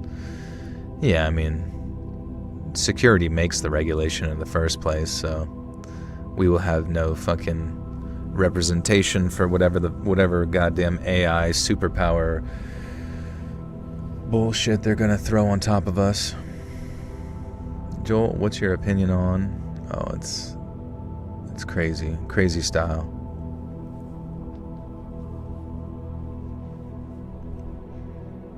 There was a crocheted letter above the lack of crotch. the first name of her real name, and while that didn't mean anything, part of me wondered if she somehow knew that she'd gone too far and had to take some... God damn it. Holy fuck. There was a crocheted letter above the lack of crotch, and the first letter of her real name, and while that didn't mean anything, part of me wondered if she somehow knew that she'd gone too far and had to take steps to ensure that I knew that it was her. She knew I wouldn't call the cops on her. Now, handing a pair of crotchless panties over to my middle-aged female principal was one of the most embarrassing moments of my entire life, even if they were in an envelope, but I still had to explain what they were and then stand there as she removed and studied them. She told me that this couldn't escalate, that she was genuinely concerned for me at this point, as I was young and good-looking, and no, the principal was not one of the colleagues that I'd hooked up with. It made me promise that no matter how guilty I might feel, if it came to it, the law needed to get involved. We were nearing the end of the semester, though, and prom and graduation and all that, and then I'd never have to see her again, and I wondered if maybe these panties were her final hurrah. But how wrong I was. Much like many of the staff, I was a chaperone at the prom. Billy was a shoo-in to be prom queen along with her prom king boyfriend, Brad, and I kind of hoped that maybe the romantic win up on stage might change things for her, maybe help whatever was going on in her life. And Christ, looking back, I was a dumb 25-year-old and I really did not understand women or anything really, and I don't remember much about the prom. I remember some students getting rowdy and a couple of ejections for drinking on the premises, and weirdly, my biggest memory, save for the incidents, is just how much Billy Idol the DJ played. He was this British guy, and the majority of his repertoire was British music, and I'm not sure how well it landed with the students. But then came the announcement of prom king and queen. Of course, it was Brad and Billy. They took the stage, and Brad gave some gushing speech about how he was with the woman he loved, and he wanted to make sure that...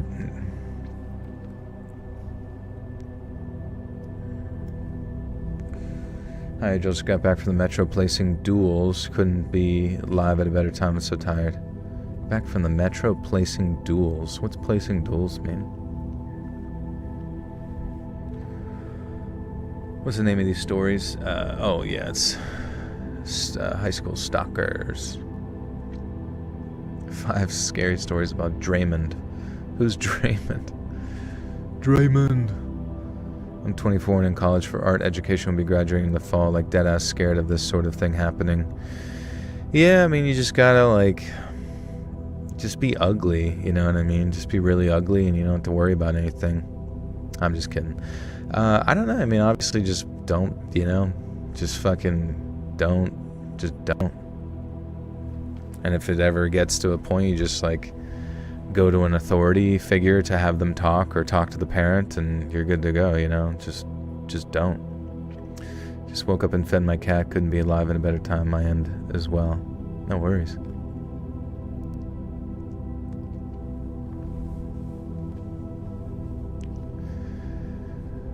They took the stage and Brad gave some gushing speech about how he was with the woman he loved and he wanted to make her happy for as long as he could and she'd always be his queen. And then Billy spoke. I'll always remember her opening gambit. She turned to Brad, smacked the crown off his head and said, "You sicken me." And then she launched into a tirade about how he was a boy playing a man and how he constantly wanted intimacy, and she said some extremely crude things that did not paint Brad in a good light. And my heart broke for her. But then she turned to me and told me that I was the one that she was destined to be with, that I was a real man and we were soulmates and we were destined to be together. Some absolute joker manning the lights put a spotlight on me and there was just complete awkward silence. What could I do? I had no choice but to tell Billy that there was no chance, that she was a child and I was an adult. And I tried to be as kind as possible. I told her that she'd find someone, but it couldn't be me. And I told her that I did not find her attractive, that she was nothing but just some kid to me. I really didn't notice how much it actually broke her. I was staring at my shoes, worried that I couldn't finish my speech if I looked up at her, and I didn't see the tears pouring down her face and all that mascara.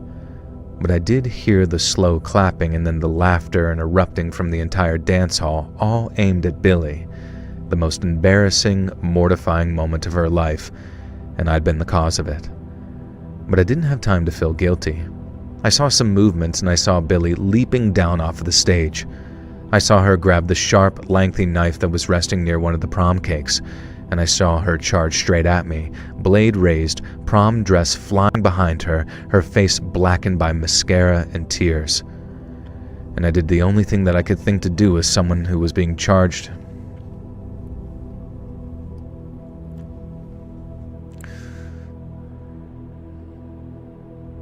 Customer service voice. Hello. Welcome to a Let's Read stream. What can I do for you? You're trying to sleep? Okay. Probably want to listen to another video then. I got hit with a yellow dollar sign recently. Sucked. Yeah, that shit's annoying.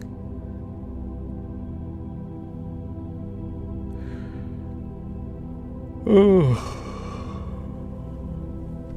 He's gonna suplex the prom queen. I hope so. And I did the only thing I could think to do as someone that was charging at me with a huge carving knife. I used my years of defensive martial arts training to sidestep her and send her sprawling to the ground. Only she didn't hit the ground. She hit a table behind me on which stood another prom sponge cake, and this one was untouched. The knife flew from her hand and Billy slammed straight into that cake and the table collapsing under her weight. Everyone was silent for a moment, and then the crowd erupted with even more laughter. Billy pulled herself to her feet, her prom dress ruined, cake and punch food all over her, and as she turned to me, and she stared at me, and I braced myself. What the fuck? Why is this like so hard to flirp and follow?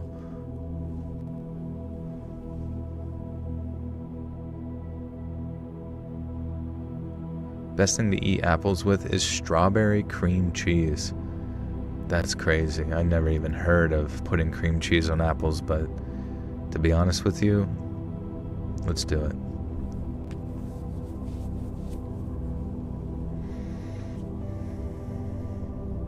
I remember one time in high school I had, like right when I got there as like a freshman, I had like a really good, it was like a good football coach who was like around for like the lifting sessions, and he was just, you know what I mean, like there's always like somebody who kind of like lifts you up, you know what I mean, like within, if you did like a sport or something, there's always gonna be like one coach that is like nicer than the rest and like lifts you up and all that kind of stuff. And then like I don't even know at what point it happened, but then he just like randomly disappeared before the continuation of like football, and I was sad to like hear that he was not working there anymore, only to find out that he had like hooked up with like one of like the underage trainers there, you know, who did like the water bottles and shit, and then like, I'm not even joking, like asked the fucking family if it was okay to marry her, and then they got fucking married. It was the most insane random shit ever. And that, you know, they're still together to this day and have like kids and shit like that, but it was just literally the most random shit. And obviously he got like fired from the school and like, you know, the football team and stuff. But I remember that was crazy too, because I found out that my like head coach was like attempting very heavily to like keep him around, you know, being like, hey, the family said it was okay, what the fuck, you know, come on guys. It's just like so fucking stupid. I don't know. Billy pulled herself to her feet, her prom dress ruined, cake and punch and food. Your thoughts about celebrities bringing politics inside the Grammys? I mean, they always have, dude. At the end of the day, it's like the cultural things that make us excited or used to make us excited are losing their general influence over culture. So like, who gives a shit? Like, literally there's not a single thing a celebrity could ever say to you that's even a semblance of truth or intelligence behind any of their words. It's just the most generic, like, low-level TikTok politics you'll ever hear in your fucking life. And at this point, all you can do is just roll your eyes and not watch it, because who gives a fuck what those dipshits say? Have you ever had a significant other who's crazy? Every single one of them. Billy pulled herself to her feet, her prom dress ruined, cake and punch and food all over her, and she turned to me, and she stared at me, and I braced myself for the most terrifying threat of my life. And all Billy said was, "I'm sorry," and then turned around and left the school gym. Now, long story short, Billy quite obviously needed obvious psychiatric help that she'd hidden the need for. She had managed to graduate and with a high GPA, but college wasn't on the cards for her. Following that prom and her year of Following the prom and her year of obsession, she spent 2 entire years in a rehabilitation institute. I expected her parents to blame me, and instead they thanked me for how I handled the situation and kept me up to date with her progress. After a year, I moved schools to a different state and they would write me occasionally. Eventually, they let me know that Billy had been released and asked if I would be willing to receive a letter from her, and they told me they understood if the answer was no, but I decided to say yes. It was a single sheet containing a single paragraph, and I still have that letter to this day, and I can type it verbatim. It said, "Thank you. Thank you for not taking advantage of me. I'm sorry I pushed you so far, and I'm better now. I'm going to college in the fall, and I'm going to study world history, and I will make you proud, sir. Billy." I don't know what kind of life she's living now. I hope it's her best life, and I hope she recovered from whatever caused her behavior. But I know one thing. As I near retirement, Billy taught me as many lessons I've taught.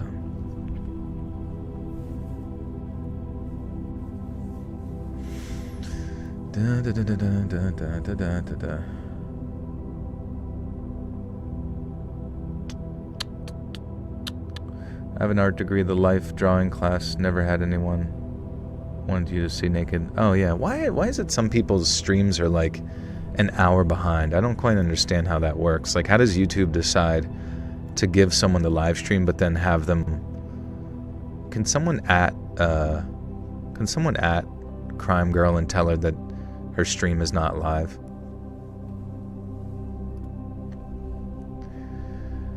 But I know one thing. As I near retirement, Billy taught me as many lessons as I've taught all my students over the years, and I still refuse to be alone in a classroom with anyone who isn't a colleague. Where's your astronaut theme? What do you mean? What do you mean? Don't you just have to go where it's live? Sometimes mine starts off at the beginning. I don't know. Maybe that's what happened with her. Maybe she doesn't realize that it's not live. My stream becomes an hour behind because I get distracted by shorts and socials. It's a problem. It's all good.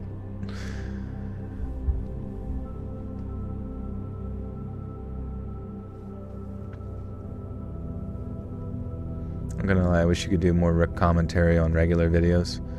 I'll like include the commentary in a normal video. It'd be fun, I guess, but I don't know. I guess it would be distracting from the main purpose. Maybe I could give my thoughts after a story. But that might actually add some more personality to my channel, right? Like adding my thoughts to a story. But I feel like all I would do is just be like, well, that was fucking stupid, and then just move on. Not really have anything good to say.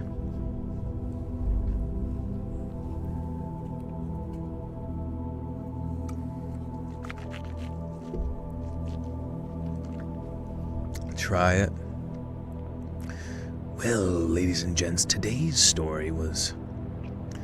Do I pick the stories? No, I have some editors who go through and try to find topics within the email, letsreadsubmissions@gmail.com, and they'll find different themes or topics or whatever, and then they'll edit the stories so they are nice and all conveniently in front of my eyes. But yeah, if you guys have ideas for topics, I mean, that is helpful because then we can look into finding specific ones that might fit. It's not always like a perfect fit, but, you know. Are you ready for the Bad Bunny concert during the halftime? Dude, I'm so ready, man. But unfortunately, the existence of Bad Bunny insinuates that there's a good Bunny. And I think all of us should really be supporting good Bunny in these trying times.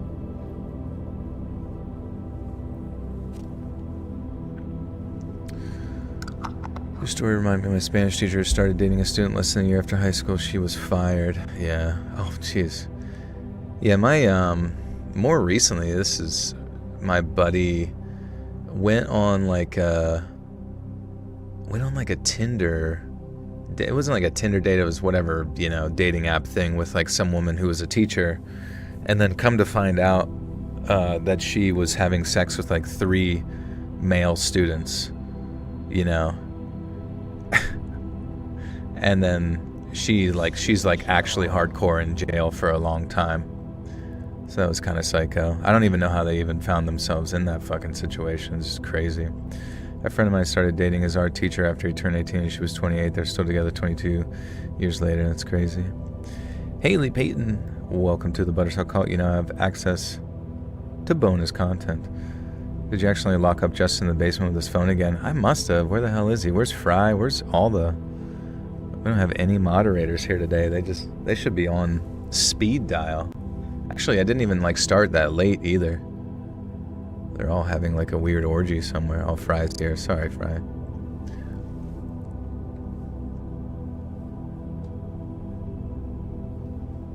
Oh, he's stalking in the shadows. Wait, Justin, why is your name not blue? Why is Fry's name not blue? Oh, because my stupid filter's on. Never mind. You guys are now blue. This is what it's like to be colorblind. Having the orange light on.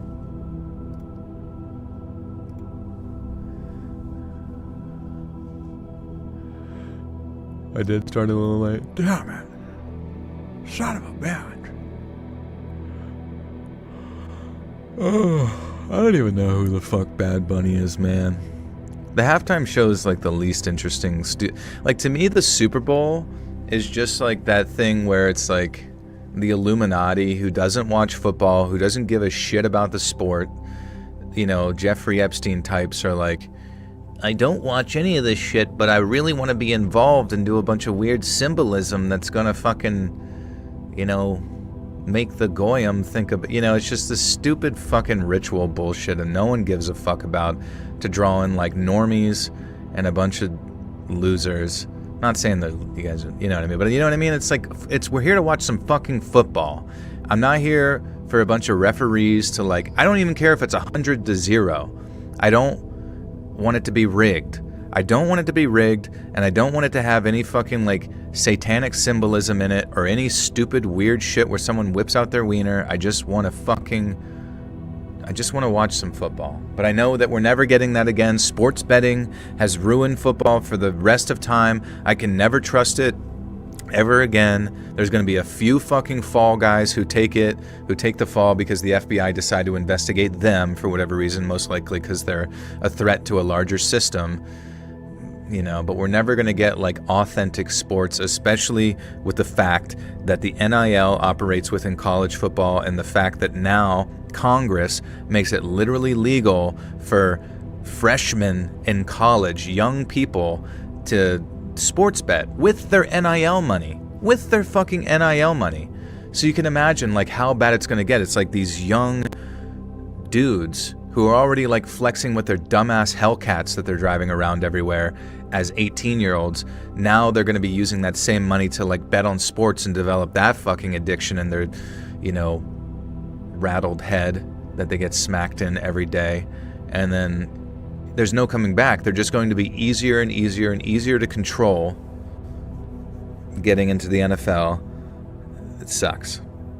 You're never going to have an authentic game ever again. I won't be surprised if it's 6.7 magnitude earthquake in Santa Clara in the day of the Super Bowl. Can't just have football, gotta be something else. I know, dude. 6.7. Am I okay? I'm okay. I'm just sick of it. I'm just sick of fucking... I'm sick... Like society could be good. Society could be really, really, really good.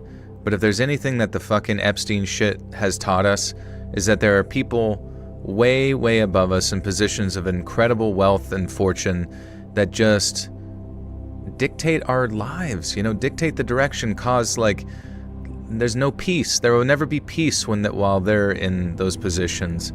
And I don't know if there will be justice either. I don't know if a God's ever going to come down and be like, hey guys, cut it out. Probably not. But at the same time, I do know that if there wasn't like constant stewing of fucking discord in society and all that kind of stuff, that we as people would probably get along. Like if they didn't have people shipping us terrible fucking ideas, like fucking with the economy, shipping drugs to certain areas, causing certain leaders to fall, like constantly, just like constant nonstop corruption. And I get it. There's always a desire to centralize your power more and more so, but Jesus Christ, we're at a time now where it's like such an efficient machine with these intelligence agencies that there's just like, why do they hate us so much? What do they hate about us so much? We're good people.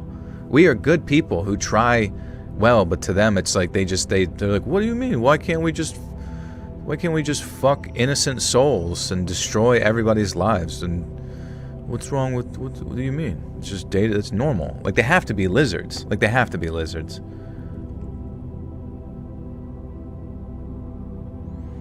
There's no God, we're in a simulation. But wouldn't a simulation also imply some degree of like a programmer or something, like somebody, you know what I mean? I don't know. I think one of the scariest theories that I had heard was like some elites have recognized that we are in simulations, and that because they recognize that they're just going to get like recycled again or whatever, or like, consciousness transfer to like something else, that they just actively torture people nonstop as a method to just like for entertainment, because they know that there is no consequence to any of their actions. Ever seen Full Metal Alchemist Brotherhood? I have not. No. Is it related? You're getting that Joel bingo filled out. I know, it's like impossible for me to resist talking about the same shit.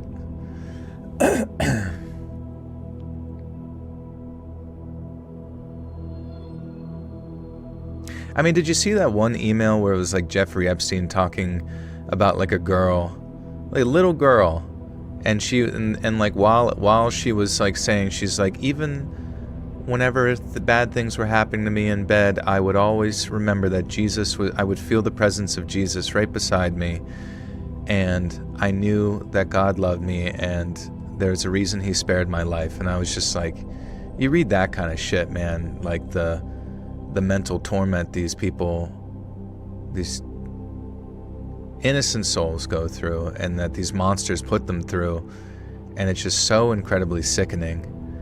It's so incredibly sickening. It just, and then the fact that there is no justice for it, there is not a single amount of like justice that will ever be wrought, because the same people that gave you the information are the same ones that are running that show. And it's just like, it's like being taunted.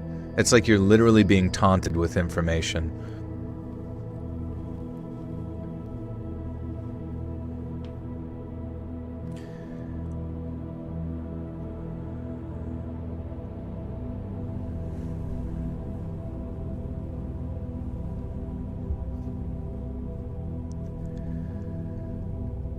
I don't think Alex Crowley was his real name, but that's what he went by, and that's what we called him.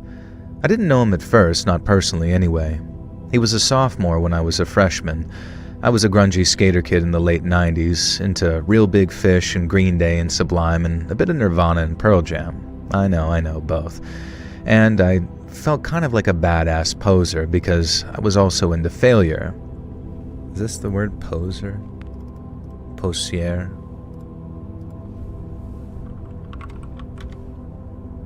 Mr. Crowley. I don't know how to say this word.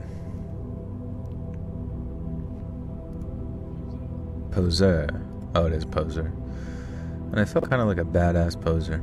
And I don't mean to fill you guys with a bunch of negative energy. I apologize for even bringing it up. And who knows, maybe that's kind of like the point, is that it's trying to like fill us with such a degree of despair hearing all of these things that it just drives us into the ground. But I don't know, I think we as human souls must persist. We must persist in the face of demonic things, destructive things, evil things.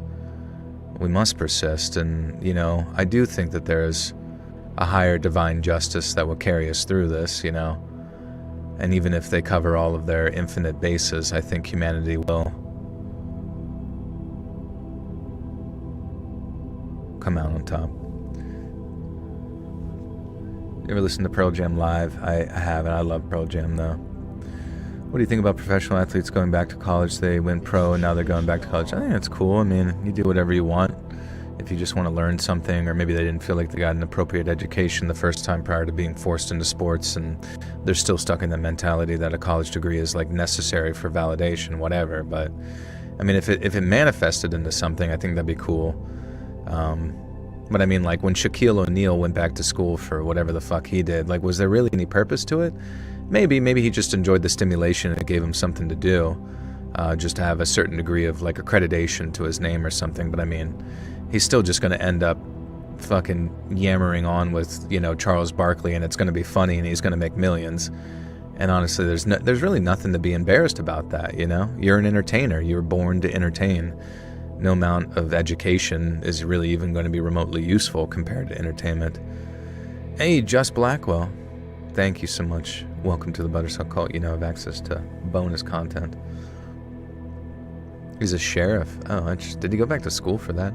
Have you heard about Darren Aronofsky's Foley AI series? Looks like such trash. I'd not seen it, no.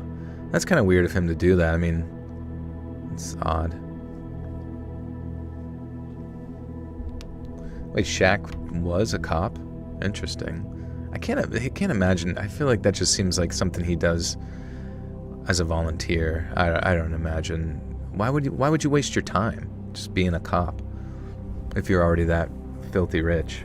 It's not like cops like wake up every day and like, gee, Willikers, I can't wait to get harassed by the public and potentially stick my finger in a AIDS needle or get shot by a random fucking gangbanger. That's such a fun time.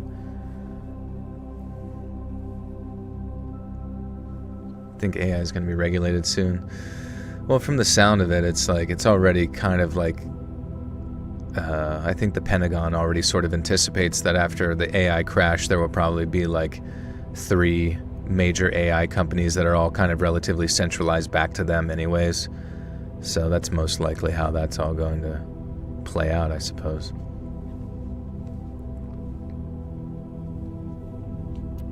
Is volunteer work, but they don't do 40 hours to make them feel part of the community. Yeah, I guess that's true too. Honestly, if you're in that position, like if you're super wealthy, like Shaquille O'Neal, I mean, at that point, he's probably just doing like side quests. He's like, yeah, Chuck, I'm gonna go be a cop. I'm gonna bring down some criminals, bring justice in my community. Which is honestly, I think, that sounds fun. That actually sounds like a fun time. What if he actually just did that so he could get the cop outfit so he could do stripping? He could be a fake cop. What's up, John Marr? Good to see you. Vodka. Oh, man. I haven't drank vodka in quite some time. And I felt kind of like a badass poser because I was into Failure, a band most of my friends didn't even know, and even more badass, I was an American fan of Jesus and Mary Chain. I'd found Darklands and Automatic in an indie record store, and I'd fallen in love with both LPs. I was a bit of a musical snob, is what I'm... Fuck. Shaquille O'Neal owns or holds stakes in approximately 50 to over 100 business locations, including his own Big Chicken, 40-plus locations, and Papa John's franchises. That's crazy, actually. I remember hearing that he, was going to invest in Starbucks, but then missed out on it because he didn't think people were that much into coffee or whatever. And Krispy Kreme, his broader portfolios included the various times 155 Five Guys burgers, 155 fries, 155 burgers, 40 24-hour fitness centers, and 150 car washes. Dude, that is so sick, actually. I want to be a Shaquille O'Neal.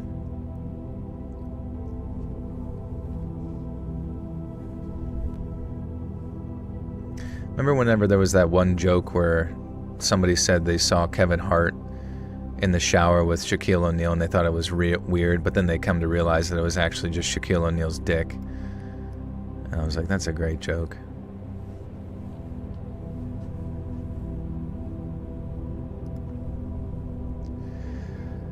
I was a bit of a musical snob is what I mean, despite, I can't say shit. I was a bit of a musical snob is what I mean, despite being a 90s skater kid who could do a bit of grinding and a few ollies and landed a 180 spin about once, but mostly just made bailing videos with my buddy. We were the skaters, the losers, the punks, and we loved it.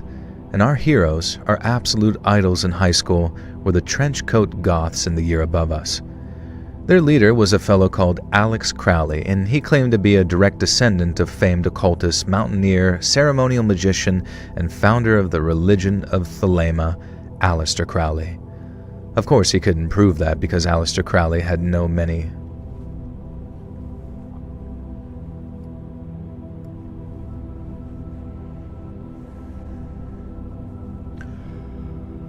Yeah, Chuck. Actually, it would be great. I'd love to, I'd be curious to compare Shaquille O'Neal's profile to, Chuck's profile, Charles Barkley. Do you know which ones to read if you don't pre-read? How do you know which ones to read if you don't pre-read? What do you mean? I said I have editors that go through and kind of compile everything. Hey Joe, I talked to an army recruiter, so I'm sorry I keep spamming. My little brother had my phone. Oh, you're gonna join the army? Is there any other, do you have any other options or anything like that?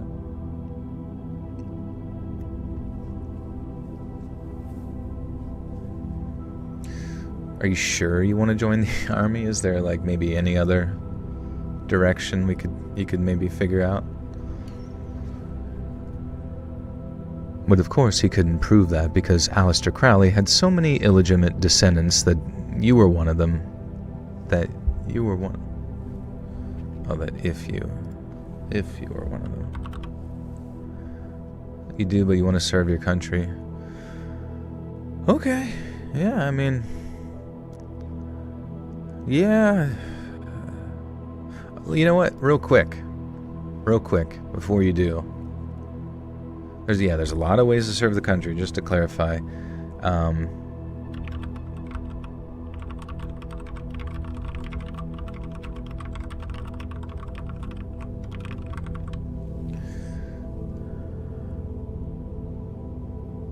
You wish Sam was here?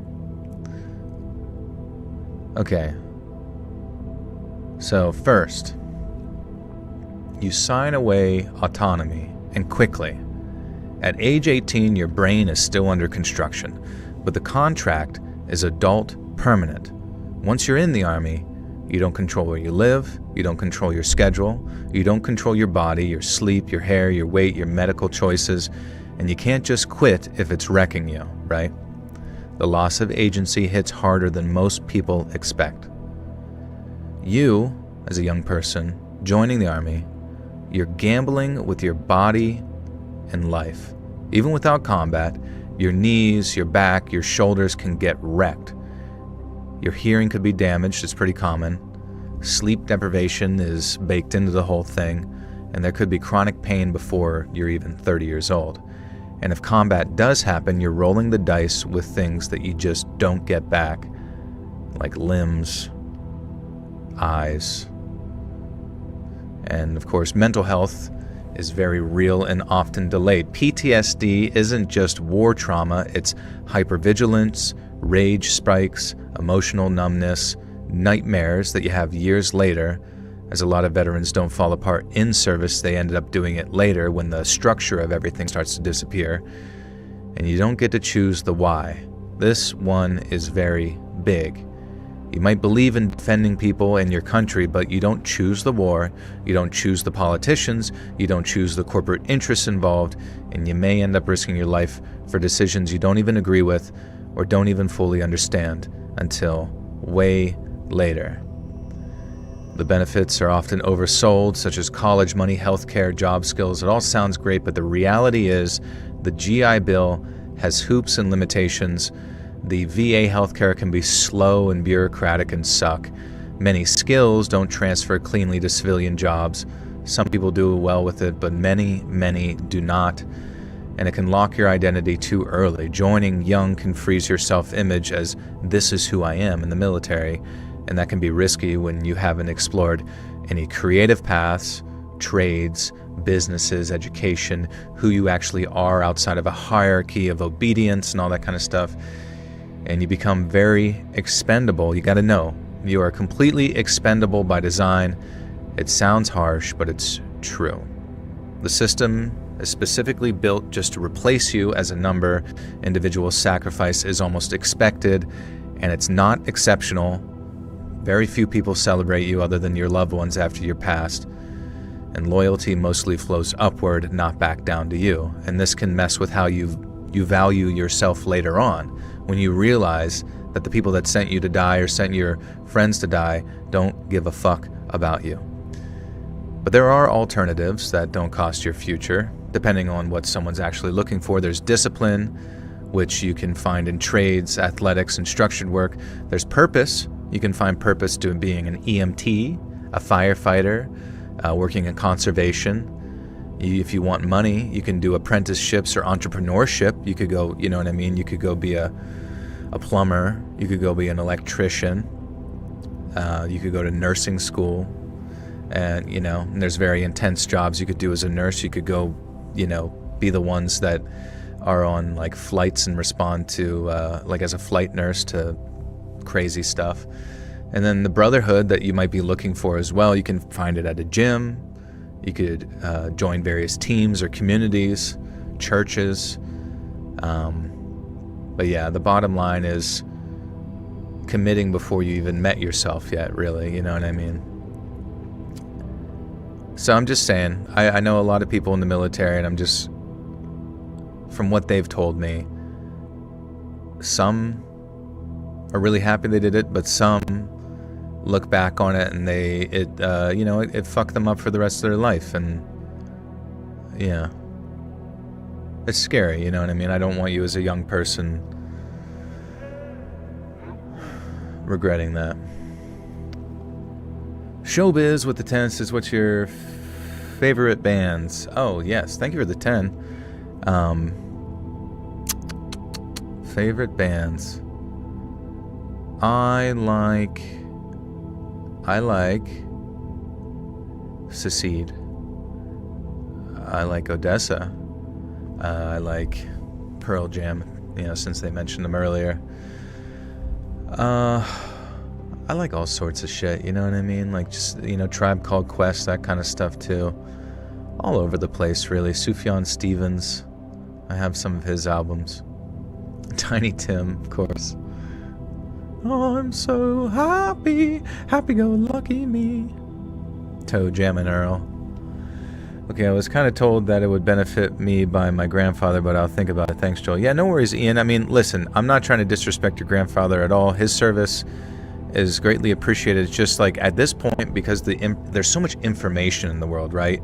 So you as a human, as a citizen of the United States, most likely, have the ability to receive a lot of information about what other people went through prior to ever putting yourself into it. And back in the day, whenever wars were happening, probably during Grandpa's time, whether that's like Vietnam or whatever, information didn't flow as easily. So like the sort of tagline of what a war meant to someone was pretty uniform between everybody. So it wasn't really necessarily till they got over there that they had potentially a degree of regret about it, especially of war like Vietnam, which kind of began that process of astounding levels of regret. And that maintains today. I mean, you really do have to wonder, especially in the wars in the Middle East and North Africa, like to what extent what you're doing is not just like literally benefiting the people that give orders to people like Jeffrey Epstein, the same way they tell him to go traffic kids, and then they tell you to go die.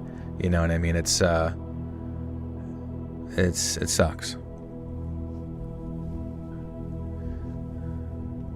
You don't regret the military making you retarded. That's fair. I don't know. My one buddy, like he talks about just like how he doesn't sleep. He went through like really severe PTSD from seeing his friend get like a mortar, like went through his friend's, I hope he doesn't hear this, but went through his friend's like chest, and he just saw him like kind of basically get cut in half.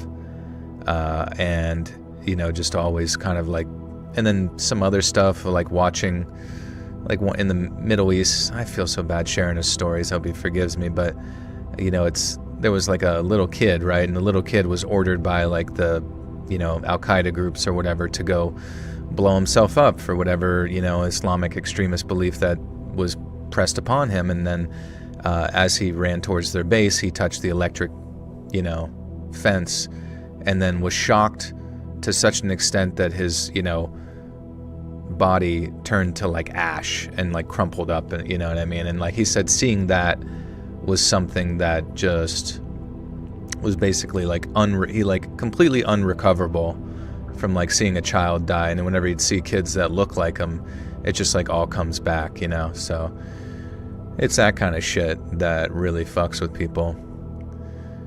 Boop the Corvid, thank you again for the 369.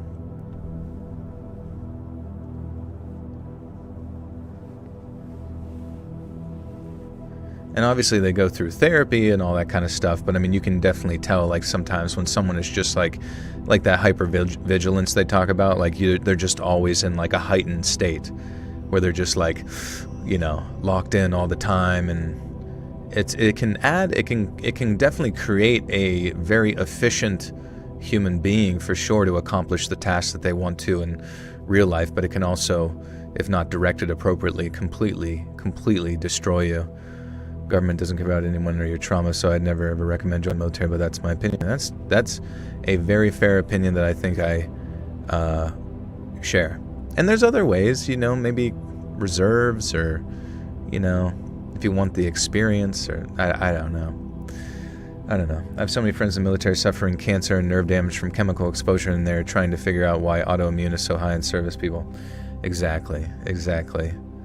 You're just kind of a guinea pig, you know what I mean? Like, even though you might, you join the Special Forces or the SEALs or something, which I respect everything they do. It takes way more than I have the capability of ever accomplishing in my life. But at the same time, just seeing how how used they are as people, you just feel so terrible for the outcomes, My best friend from high school came back 12 years later. His eyes held lifetimes of unspeakable burden. Yeah, you really, and you don't, what's good about that? What is good about that? You listen to the fucking people on podcasts who, like, now all they do is, like, they go watch their friends die, but now they sell underwear that wicks your balls. Like, who fucking gives a shit? Oh, I'm a badass that knows how to clean a gun in 3 seconds. Like, cool, man. But you also you have to, like, roam around your house every fucking hour to, like, clear it. You know what I mean by clear it? Like, you have your gun out. Imagine trying to, like, date. Imagine trying to marry. Imagine trying to, like, have a normal fucking life. Like those Vietnam sort of,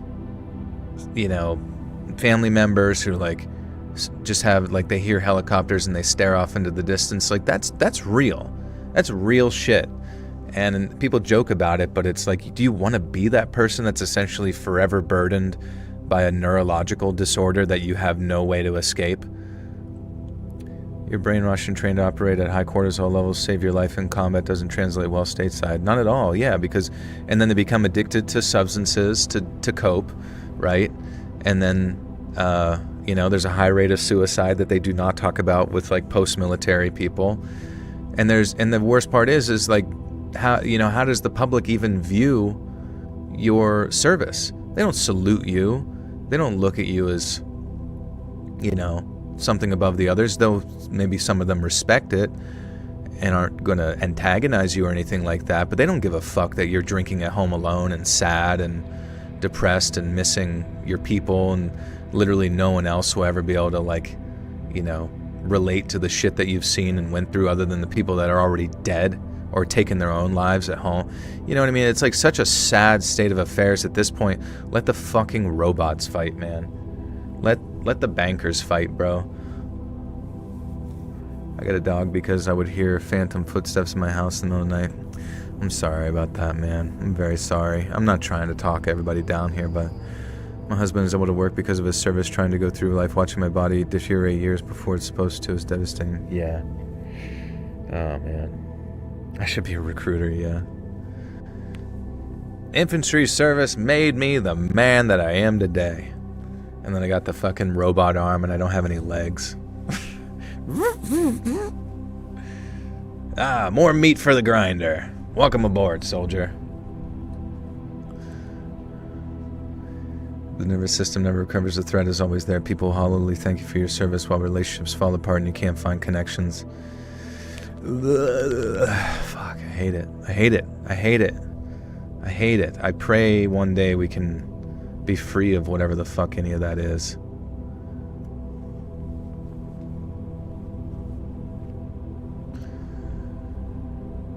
But of course he couldn't prove that because Aleister Crowley had so many illegitimate descendants that if you were one of them, you just knew.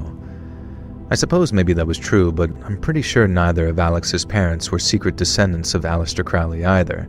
And I'm pretty sure the guy ate poop too, so I'm not sure that I'd brag about being related to him personally. Now, I remember when Alex and his crew first approached us as we were sort of skating around. They just stood there in their trench coats, staring and scowling, and there were 4 of them. Alex, Ashley, Jack, and Felicity, the only girl in the group who I had the biggest, maddest crush on and who drove me absolutely wild in her low-cut corsets and goth makeup. Now, she was actually nice too, unlike the others. Jack in particular was a thug, and I'm pretty sure he liked to hurt animals, but I won't dwell on that too much. Alex and Flick are the key players here that you'll have to remember, as well as me, Frankie, and my twin sister Kimmy, who were part of the skate crew. Now, this is how things would play out for about a week. Our group would just nonchalantly skate around on the steps outside the high school, and Alex's group, who I later found out he nicknamed the Sons of Joseph, would just stand there watching us, kind of sneering. And then one weekend we were hanging out at the skate park when we saw the Sons of Joseph come stalking in. One of the skaters yelled insults and derogatory terms at them, and they weren't exactly seen as the cool people by the older guys. But Alex and co gave us as good as they got, and we were enamored. I was even more enamored when I saw Flick walk over to us. Was she going to speak to me? Oh my god. Well, no. Actually, she spoke to Kimmy and told her that she was a whiz on the skateboard. And later that night, I told Kimmy how jealous I was, and she would not let me live it down. However, being a good sister, she told me that Flick had invited her to the mall tomorrow and maybe I could tag along. Hell yes, of course I would. Hell yas.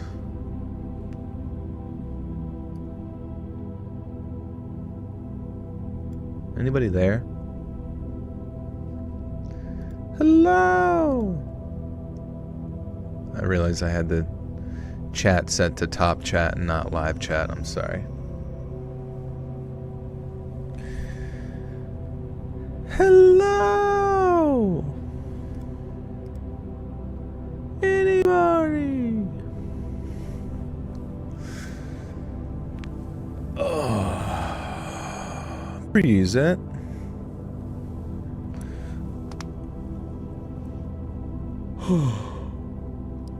Anyways, guys, what are the things that you guys have joined as young people that have, like, fulfilled your life? You know what I mean? What's, like, the opposite of the military, where you joined it and you're like, this fucking rocks. I'm so happy I did this instead of anything else. Where is the beauty to be found in life? Astronomy club, volunteering at a hospital, the gym, Boy Scouts, university, a band, orgy. I got a job as a chef at a casino. Nice. Rock climbing, music. Joined a hiking club, that's sick. Girl Scouts. Horton Hears a Who. Community theater and working at a state park, that sounds awesome. Domino's membership club, hell yeah. Stuffed Crusties. Music communities, volunteer paleontologist in the summer in North Dakota and Montana, that's awesome. Jiu-jitsu. There you go. Honestly, the kid earlier, like, he should join jiu-jitsu and some sort of art thing, because that's like kind of like a community. It takes discipline. You become, you know, you can do everything. You do jiu-jitsu, you can lift weights, you can, you know, join a hiking club, you can Painted Rocks Club, Little League, acting school. I met Nicole Wallace there. Nice. Flipping burgers for hella cash, gotta cook for celebs and travel to multiple states. That's cool. Oh, with that casino, nice. Coaching kids in local sports, learning guitar, volunteer at animal shelter, best ever. Journalism and the traveling I did for it, nice. Joel wanted to thank you for all your hard work. You saved my life. I just want to thank you. Oh, you're welcome, Scorpio Queen. You are welcome. Spingitsu, what's that?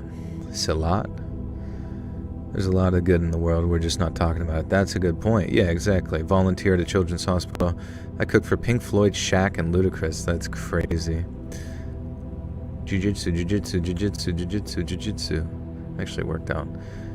Prancercise.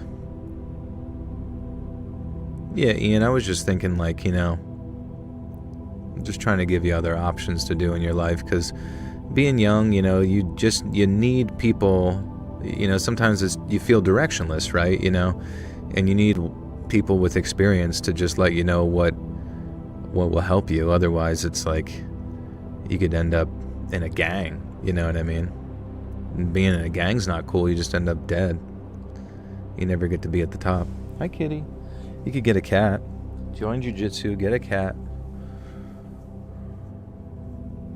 Worked for a bit in fine dining. My manager sucked, but it was fun. Nice. I already have PTSD. It's not fun. Oh, okay. Yeah, well, I mean, that might be even less of a reason to join anything like that if you're prone to that type of, you know, yeah. And there's plenty of ways to, like, make grandpa proud, you know, because a lot of the reason people join the military is because their family were in it and they want to make them proud. They want them to look at them and give them, you know, validation and all that kind of stuff. And there's so many things that you can do as a man that'll make your grandfather proud. Like, start your own. You could be a plumber, you could be an electrician, you could be all sorts of things that could, like, lead to a good business that supports a family, and you know all sorts of stuff, man. The world is your oyster, as they say. But the important thing now is to just pick something and just go. You know, whatever it is, just pick something and go now. Oh, you're trying to be an electrician. There you go. Well, there you go. In a union. Nice. Hey, thank you, Snarflup. Love you too. My cousin has autism. Tried to join back in 2006 and they said no. Okay. Hey, Manny, what's up, bro? Long time no see. What are you doing? Hell yes, of course I would. And so Kimmy and I got there, and we didn't tell the other guys, and I was a little disappointed to discover that Alex, Jack, and Ashley were there too. Well, I didn't have to worry about Jack for long. He got into a fight with a security guard, and he got thrown out of the mall, and Alex said that he was done with that prick. He was a liability, and he didn't understand the ways. And maybe Kimmy and I would like to take Jack's place in the Sons of Joseph. Now, one look from Flick's bright, mascaraed eyes, and I was nodding like some puppy dog. Kimmy was a little bit more sensible and asked, "The Sons of Kimmy was a little bit more sensible and asked what the Sons of Joseph actually meant. I remember Alex tapping his nose and said that there was something we'd discover.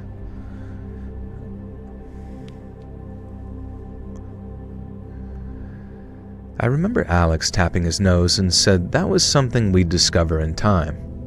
Oh, sure, whatever, Kimmy said, and Alex replied saying that he'd hoped we'd brought money because we'd need a whole new wardrobes. Oh my gosh, this is the cringe crew.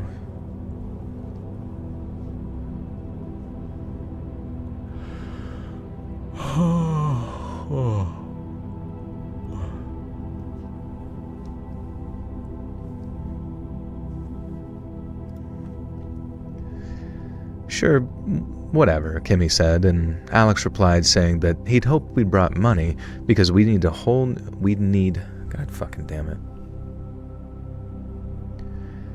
Sure, whatever, Kimmy said, and Alex replied saying that he'd hoped we'd brought money because we'd need whole new wardrobes to join their crew. I'm not ashamed to say that Kimmy and I came from a pretty wealthy family, and Kimmy was trusted with Dad's credit card. Not me, though. He knew that I'd wasted on probably video games, and she was pretty certain that spending the money on clothes would please our parents, so Alex, Ashley, and Flick led us to a hot topic. My outfit was a trench coat, a Misfits t-shirt, and a pair of leather pants that squeaked when I walked. Now, I wasn't so sure about this, but Alex promised me the squeaking would eventually wear off, and I thought about buying some cool boots, but they convinced me that my purple and black skater DCs looked kinda dope with the goth outfit. Now, Kimmy, meanwhile, got dressed out by Flicked, and I gotta say... what was her name? Flick? I thought it was Felicity, but she goes by Flick? Don't let anyone's opinions get to you too much. It prevents you from doing what you want and love. It might stop you from greatness. Do what you love. There's more passion there. Yeah, I mean, it makes it so much easier to get through the day when you look forward to it. You get over the funky story flows so fast. Do you ever edit the wording to make it flow better? Sometimes, yeah. Sometimes I'll do that. Like if it's just like a really strange phraseology.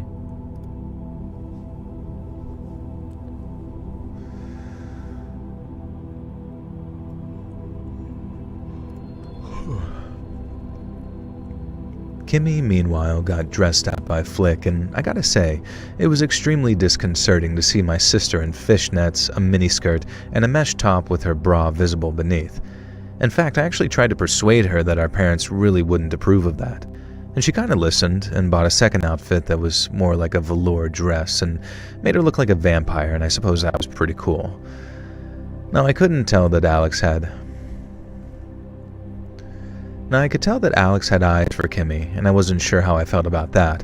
I wasn't sure how I felt about him at all, now that I'd spent an afternoon with him. He talked and talked and talked, and he talked about his collection to Alice.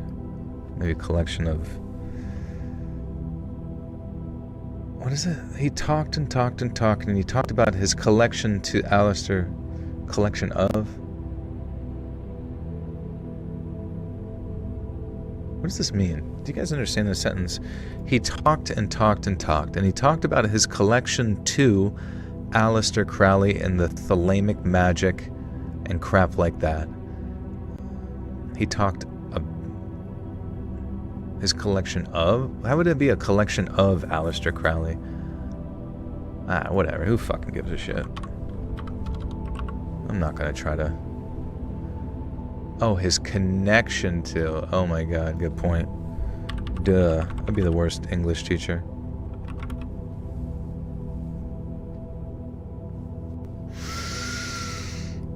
I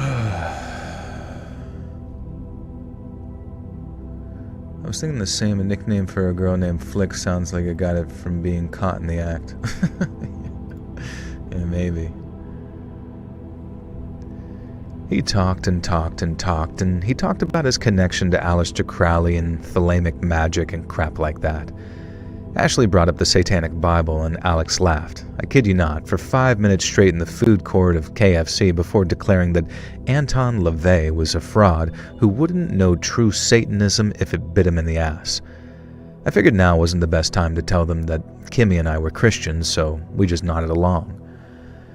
I did do some reading about thalamic lore and the Order of Thelema and things like that over the next few months because I'm nothing if not academically curious.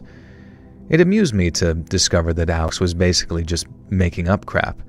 None of the garbage he spewed was accurate at all, and even though by then I'd already realized that he was a complete charlatan, it was nice to have something to laugh with Kimmy about. Now, speaking of Kimmy, Alex was constantly, relentlessly trying to get in her pants. Duh. Kimmy fuck.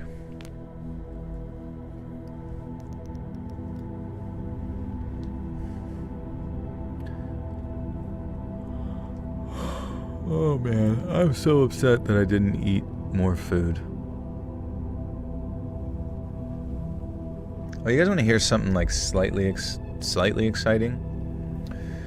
So like at the gym, you can do a body scan. And in the course of 1 month, I gained 1.6 pounds of lean muscle. Isn't that kind of weird?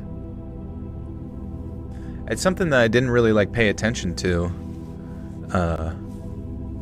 really that much in like the general body scans or whatever. Like obviously do that, but I was just thinking more of like the weight the weight and all that kind of stuff. But it's just like strange. I like really didn't expect at the age of like 35 to like be able to like just still, you know what I mean? Like still gain lean mass. Like it just like I guess it makes sense. Like it just, I haven't really been paying attention to the diet. I just sort of like eat and lift, and I guess it just works out. Did you hear about Home Alone mom? Yeah, the Home Alone mom passed away, sadly. Rest in peace. Actually, that's the reason I brought up the people in ages 70s, because I think she was in her 70s when she passed. Oh, you're pregnant, Crime Girl? Congratulations. I feel like, did we know that? I'm trying to go over my PTSD. I'm 20. I'm still scared of hot water. Oh, okay. Yeah, I'm not sure. Might have to. My friend who I mentioned that was in the military, he went to therapy to work through that, and I don't know what your specific circumstances are. You don't have to share it, but I'm not sure I'd be the one to walk you through it.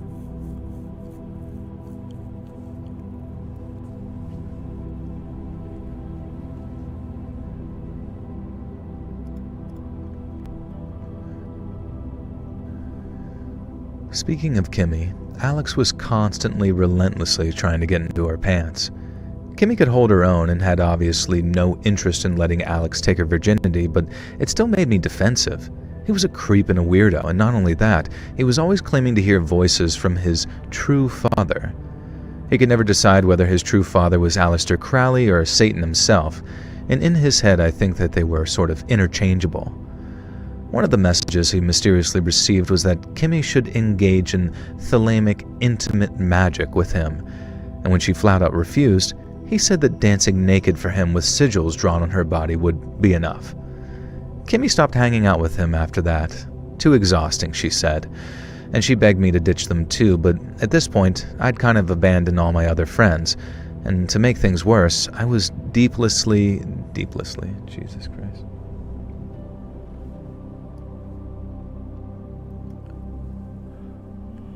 I'm a weirdo. What the hell am I doing here? You guys ever seen Home Alone movie in Schitt's Creek? She is so funny and weird. I haven't seen Schitt's Creek, but I have seen Home Alone, and I think she definitely did a great job in that. You're 39, been trying for a year. Oh, that's awesome.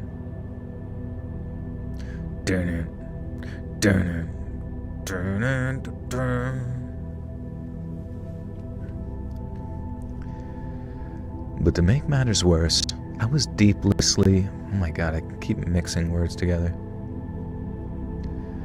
But to make matters worse, I was deeply, hopelessly, head over heels in love with Flick, and it wasn't unrequited. What the fuck? Oh my god, I just want to make it through one of the fucking paragraphs once. And it wasn't unrequited either. We were a couple, but we had to keep it in a secret from... We were a couple, but we had to keep it a secret from Alex because according to him, the sons of Joseph, male or female, must only lay with him and nobody else. Ashley had ditched the group by this time too and started hanging out with the chess club. We had a new member, and by the name of Norbit, I'm being serious, a nerdy kid whose presence I couldn't even begin to explain. And so the only way for me and Flick to be together was to pretend to tolerate Alex. Any attempt that we made to ditch him resulted in him mysteriously appearing or showing up at my house, which was even worse because I didn't want him anywhere near my sister. Things would have been fine, I think, if Alex hadn't suddenly had an influx of hormones and decided that his true father was sending him messages that we all needed to obey. Suddenly, Norbert's presence made sense. He was a member of the AV club, and Alex's dark father had instructed him to rig a video camera hidden in the vents in the female changing rooms so we could corrupt the fair sex in the name of Satan without them even knowing. Of course, Flick and I were horrified by this, and Kimmy wanted to kill Alex as soon as I told her, but simply talking about something wasn't a crime. We needed proof that he was actually planning on doing it. Now, he gave Norbert a list of timings for the recordings. I stole a copy, and surprise, surprise, there were all times that...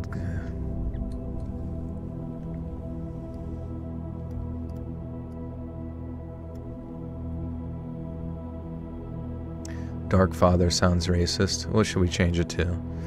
Pickle Dad. The Pickle Dad in my head. I find for PTSD, the only thing that works for me is going over the event and imagining it with a different outcome. It makes me stop needing to relive it. Okay, interesting. I never heard that approach before. Imagining it with a different outcome. Hey, see ya, Puddins. Take care. Oh, Puddin'. Mid-90s, I remember someone asked Google, what's the meaning of life? Google replied, the meaning of life is whatever you choose to make of it. Yeah, I mean, existence is obviously very subjective, hence why we have like 9,000 religions. But there's only one that's right, guys, right? Avoiding stress like the plague, exactly why I've avoided watching the news, especially because I live in Minneapolis. Oh, shit. Yeah, dude, I mean, if you could, especially having a baby, bro, like every amount of stress that you do, like everything you eat, every exercise you do, all that kind of stuff, like literally contributes to the development of this child in your womb. And there's not and who, the worst part is like you can casually scroll TikTok and stuff whilst pregnant, but I mean, you do genuinely bury that like stress in your subconscious that could, potentially have some sort of ongoing cortisol effect on the development of the fetus, I think. I'm kind of making that up, but you can imagine. Can you explain why they had to keep the relationship secret? I'm so confused. In this story, I think it's because the dude who was in charge of their group would freak out or something, I think. A recluse to the woods is nice when political reference go right over my head. Oh, that's cool. There's studies to back that up. That makes sense. I do remember hearing like sometimes babies genuinely do come out jacked, or like more prone to building muscle whenever the mother, works out whilst they're in utero or whatever. My suggestion: watch stand-up comedy. No one ever got hurt by laughing. That's true. Can you imagine if you just like watch stand-up comedy the whole time that you're pregnant? You would just like have the funniest baby ever.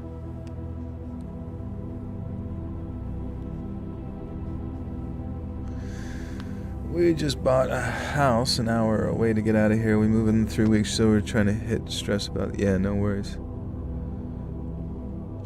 Mom's emotional state can be felt by the embryo or fetus. I mean, it makes sense. I mean, if emotions really are just like a manifestation of electrical signals and, hormones and all that kind of stuff, like it's obviously going to translate biologically down to the creature that they're literally creating inside their womb.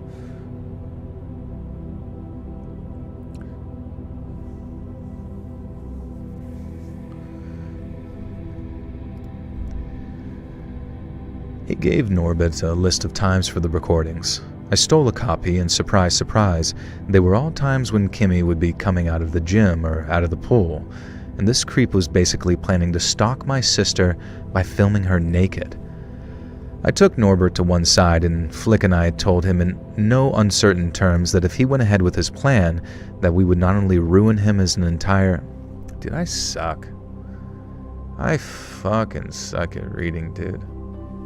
You'd think after doing it 9,000 mother freaking times in a row that it would just flow out of my existence. It's like reading music. What's my favorite Eddie Murphy movie? I feel like I ended up like missing a lot of the Eddie Murphy era in his prime. Like I've seen Coming to America. I'd never seen Beverly Hills Cop, even though I've heard it was good. But back during that early era of Eddie Murphy when he was like a rude boy, and would say a lot of like nasty things. I really didn't catch him until like Nutty Professor and Norbit and like all that kind of shit, you know what I'm saying? So I would definitely say like as far as Eddie Murphy goes, Nutty Professor was great. I thought he did a great job. But then when I go back and listen to a stand-up comedy, I'm just like, fuck, dude, he's so raunchy. I like wish I would have absorbed that earlier, Oh, and I guess there's Shrek too, right? I should probably drink water.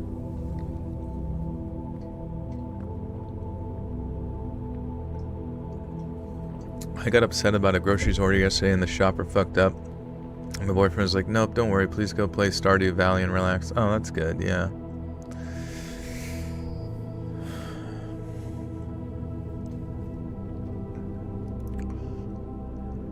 Go play Overwatch. Oh, wait, oh man, I don't even want to talk about it, but I heard that Overwatch was like changing its name from Overwatch 2 back to just flat Overwatch, and that they were basically changing everything from Overwatch 2 back to like Overwatch 1. Exactly what that entails, I don't fully know. But either way, fuck that game forever and its developers. Not to be rude, but goddamn, that game stinks.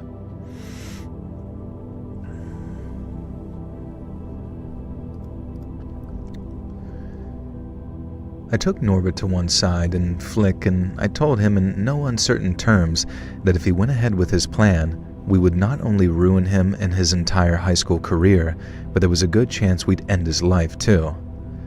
This dumb freshman, I was a sophomore at this point, Flick was a junior, fell for it, and I guess took it so seriously that he changed schools within the month. And when it became clear that Alex... And when it became clear to Alex that his plan to film the girls' locker room had failed, he flew into a rage. He slammed me up against the wall of the AV room, which we now had the keys to thanks to Norbert, and told me that this wasn't going to happen. And then I was going to... Dude, I don't know why, dude. I just can't, like, the words just fucking all blend together. Like, there's no... Why is it so hard, dude? They all just like, it's like trying to walk a tightrope and I just like can't see where I'm going. Why am I whining? We need Sprite. I know, I didn't get any Sprite tonight. I'm fucked. Oh, I need a back rub. Yeah, I'd be fucking sick.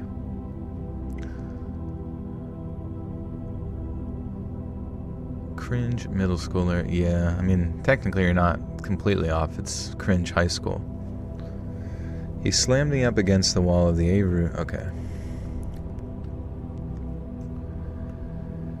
When it became clear to Alex that his plan to film the girls' locker room had failed, he flew into a rage.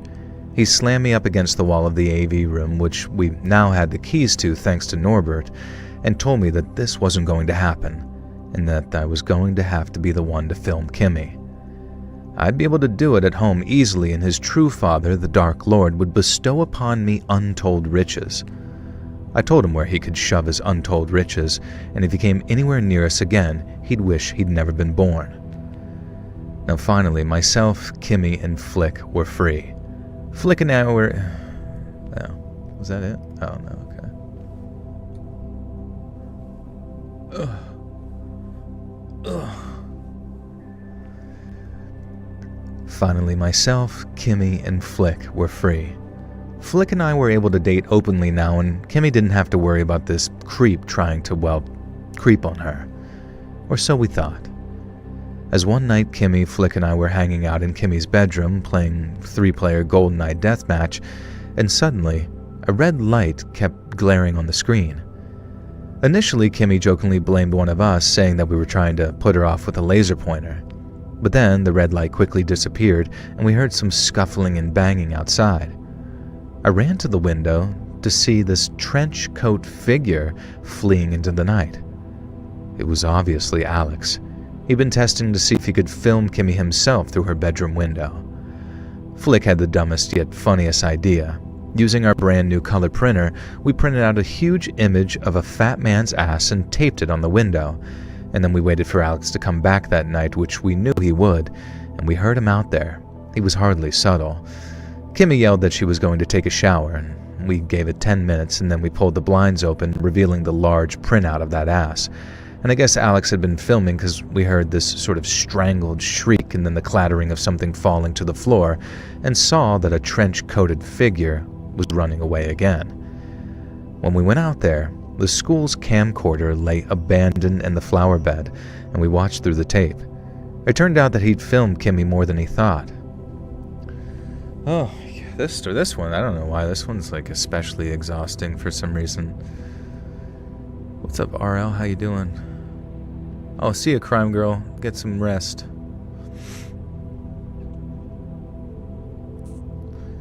Yeah, this story's wild. I'm just like ready to... Oh my god, this... Oh. It's just so much. When we went out there, the school's camcorder lay abandoned in the flower bed. We watched through the tape. It turned out he'd filmed Kimmy more than he thought. We were all watching when she snatched the videotape away from us and watched the next few minutes alone, and her face went pale. "Just underwear," she said. "But I feel sick."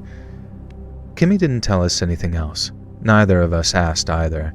But a few days later, Alex was found with both of his legs broken, apparently by a baseball bat, and he claimed that he'd been jumped by a gang of black guys. When we asked Kimmy if she had planned to pursue the video any further, she just said no. Now, I don't want to say that my sister kneecapped a goth stalker while in high school, but let's just say years later, even though you passed away 6 years ago, I'll always be proud of you, Kimmy. And my wife Flick and our children Kim and Felicity Jr. would say the same. What the fuck just happened? That was like the most convoluted... Holy shit.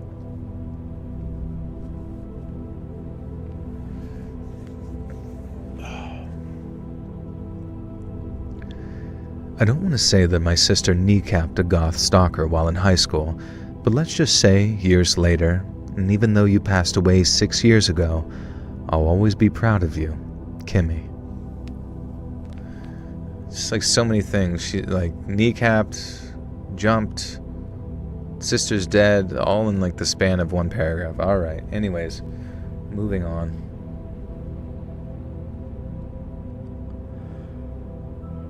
Oh, Man. Okay. My high school years... Mother frick. My high school year... Dude, please. My high school years took place in the mid-2000s. I'm a female, and for most of my high school career, probably until senior year, my entire friend group was made up of girls and one single guy, called Guy, who was probably the gayest fellow you could ever meet. We all had this weird thing where we decided that none of us were going to date during high school, and this completely went out of the way during senior year when, I guess, hormones just became too much, but as far as I know, most of us stuck to it. Sure, we snuck a kiss at a party.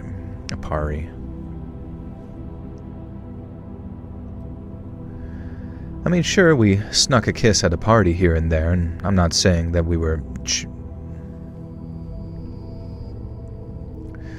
Sure, we snuck a kiss at a party here and there, and I'm not saying that we were prude little good girls, but we had this pact with each other that we were just going to focus on our studies.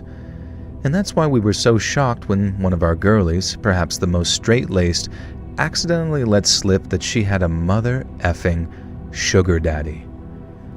Now, we grilled our friend Samantha. What is wrong with me, dude? I just want to flow. I just want to find my flow state. And it's just... Is it the text? Is it the fucking text? It's this one. It's the text.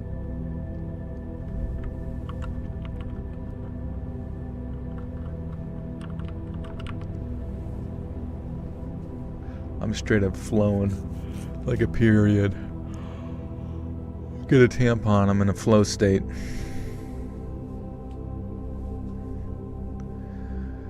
We grilled Samantha We grilled our friend Samantha within an inch of her life. What had he bought you? Okay, now I changed the text and it's like fucking too weird. It's like my eyes are getting spread out. Looking like Uma Thurman. What had he bought you? Shoes, clothes, jewelry? She had it all to display. Was she physical with him? Of course, very much so. And she was sorry that she'd broken the pact, but Mr. X might be the one, and she didn't want to let slip through her fingers. Okay, I gotta change the fucking font again. This is not the right font. Why did it get worse? Oh, because it's not 13.5. Guys, you didn't even tell me. It's not 13.5 font. I was at 14. Are you guys crazy?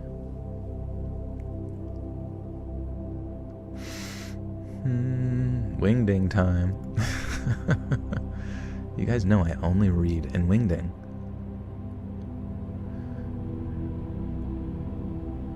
Do you read your stories with black background like here? It's white background, but I have like an orange, thing that goes over. Do you think it'd be easier if it was like dark mode? Because like the stories are edited and put into a Word document, but it's really fucking annoying because like Google Docs or whatever it is does not have a night mode. Do some throat singing.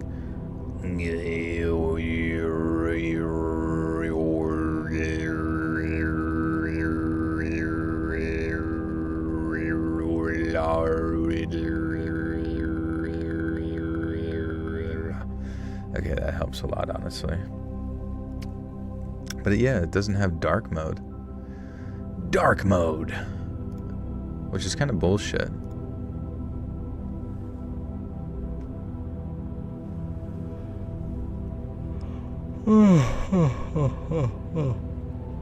Oh, fuck, man. Or even there was a guy. Okay, we missed that. Just pretended to drop it instead. We secret spell. Okay, yeah, here we are.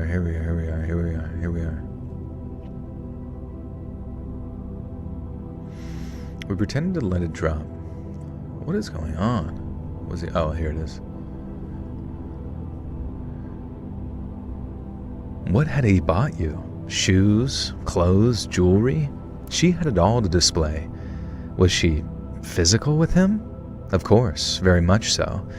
And she was sorry that she'd broken the pact, but Mr. X might be the one, and she didn't want to let slip. Oh my God, man, please. She was sorry she'd broken the pact, but Mr. X might be the one, and she didn't want to let slip. She didn't want to let that. Why does that sound so fucking weird? I'm just going to type 1, 2. Want to let. No, I don't know. Want to let. That's. Why does it not flow? I don't understand, man.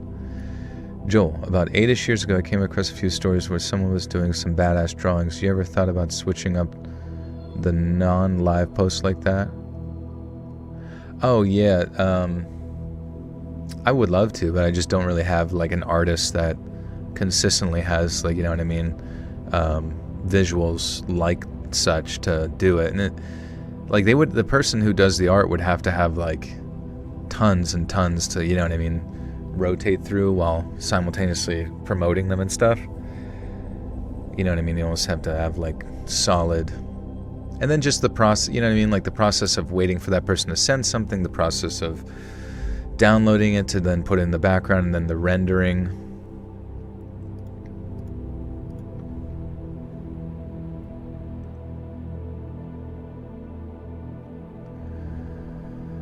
She was sorry that she'd broken the pact, but Mr. X might be the one, and she didn't want to let that slip through her fingers. But when he was so much older... Oh my God. Not when he was...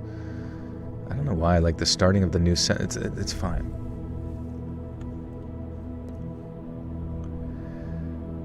She was sorry that she'd broken the pact, but Mr. Okay, yes.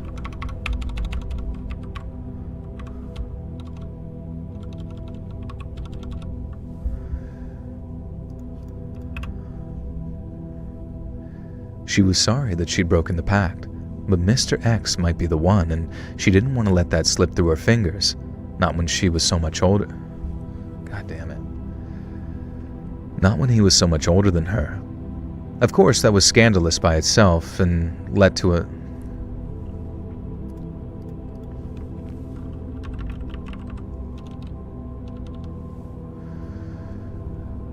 Of course, that was scandalous by itself, and led to another round of questioning. How old was he? Mid-40s? Was he married? And Samantha shyly admitted that yes, he was. Married with kids. Did we know this guy? Samantha said no, but her hesitation in her eyes, they said yes. It was a man in his 40s with kids that we knew. Now, we pretended to let it drop. We lied and said we were happy for her. And of course, we were all pretty disgusted that our 16-year-old friend was being... Okay. Can't say that, probably.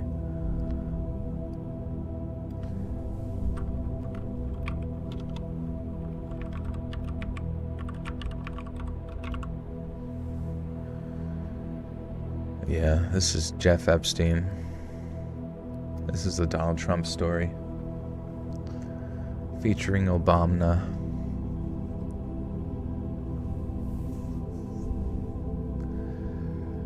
Of course, we were all pretty disgusted that our 16-year-old friend was being taken advantage of by a 45-year-old man who was clearly lying about leaving his wife for her and keeping her sweet by giving her some fairly gaudy.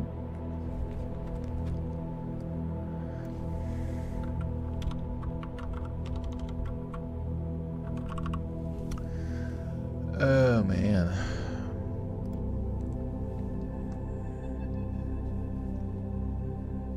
The veil is lifting.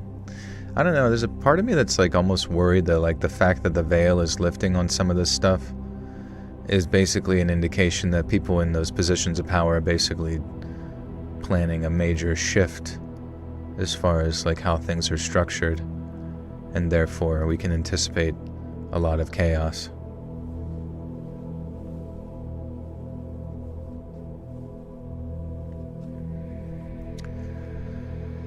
Of course, we were all pretty disgusted that our 16-year-old friend was being taken advantage of by a 45-year-old man who was clearly lying about leaving his wife for her and keeping her sweet by giving her some fairly gaudy stuff. I don't know much about sugar daddies, but honestly, I would have expected a little more from the gifts. She said he took her out to dinner too and stayed in some nice hotels, but still. So we pretended to drop it, and instead, we all secretly spied on Samantha individually. I know it sounds awful, but I'll stand by it. We didn't want our friend being seduced by some dirty old man. And there was one guy whose name kept coming up. Mr. Kurswell. I don't know how to fucking say this. Kurswell.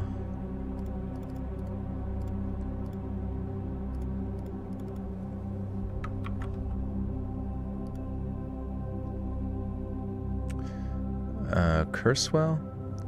Mr. Kurswell. Hey, Devil's Chill, how you doing? They sketch so fast, probably wouldn't need to speed it up. Yeah. Well, definitely, you know,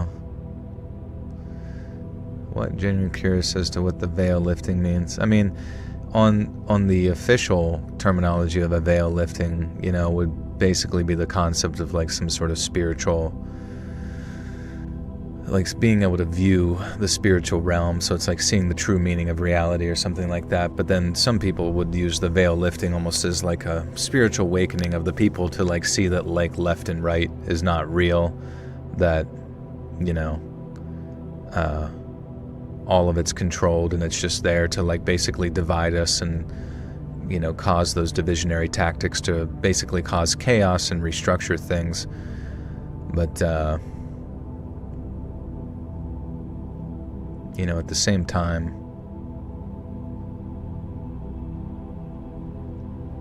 whenever that starts to happen, you get a little bit worried that said system is going to kind of like be restructured, or some sort of event will lead to that restructuring. We were being distracted by political theater by red and blue puppets. I agree, yeah. I mean, I don't know, some people, I wouldn't even, imagine if just like all of this shit that we got along, because like the weirdest shit to me, right, is the fact that like if Epstein got his start at an all-girls boarding school where the father of William Barr, the Attorney General, was like the headmaster of, and then, you know, we kind of transpired, and then we kind of continue forward to when he was arrested in 2019 by Trump and William Barr, right? And, you know, but then now we're like fast forward to the future here where it's like, oh, don't release the files, even though they were the ones to arrest him and act like there was going to be justice related to it. But the fact that it all kind of like seems to be the narrative in and of itself is only controlled by the same actors who are involved in it. You know what I mean? Don't you find that kind of strange? That everybody along the way that brought it to your attention were also simultaneously guilty of it, like, is that not in and of itself kind of strange to the extent where you're like, what, like, is anything real? Like, what are we even looking at here? Like, because you wouldn't even be talking about it unless it was like brought right in front of your face, even though there are some people that did talk about it prior to it becoming more mainstream. But I don't know, it's all just very strange. If we keep fighting each other, then we won't be focused on fighting together for the collective future. Taxes, evil taxes. Yeah, the evil taxes are the ones I don't want to pay.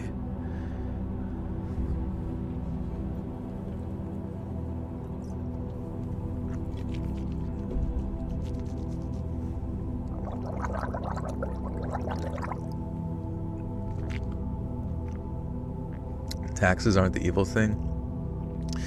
Yeah, but what if they're using our taxes to do bad stuff? Funneling it all over the place, moving it here and there, keeping us poor by taxing the only money that we make, taxing us at every step of the way. Are you a voice narrator for Mort channel animations for his stories? I think Mort just uses my voice for his stuff. Make sure you tell him to give me credit or I will find where he lives. Just kidding. Alright, how do I say this name? Kurswell. Mr. Kurswell. We'll say Kurswell. And there was one guy whose name kept coming up. Mr. Kurswell, one of the science teachers. Samantha would often meet with him after class, and while we couldn't spy for too long, it was absolutely the only lead we had. So Mr. Kurswell became our target, and there was definitely something off about him. He'd sneak phone calls into hidden corners during lunch break. If he was using his laptop when class started, he'd often slam it closed and make sure that we weren't looking before he opened it again. There was something just very off about this guy. Excuse me.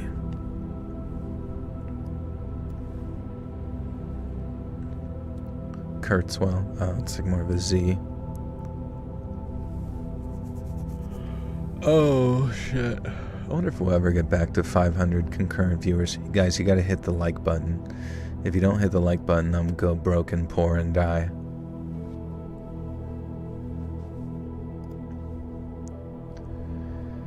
There was something very off about this guy, and we became more and more convinced that this balding, bespectacled biology teacher was the one boinking our buddy. But the question was, what next?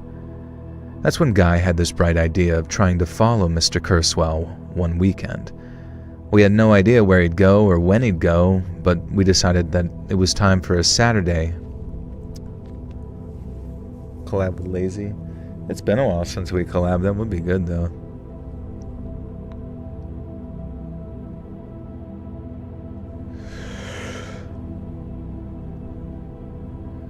We had no idea where he'd go or when he'd go, but we decided to time it for a Saturday where Samantha had also refrained. God damn it.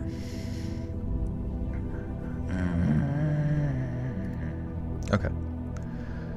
We had no idea where he'd go or when he'd go, but we decided to time it for a Saturday where Samantha had also refrained from hanging out and heavily claimed that she had a hot date with her mystery sugar daddy. If it was Kurtzwell, then boom, we were in luck. If not, maybe we'd catch sight of the real culprit.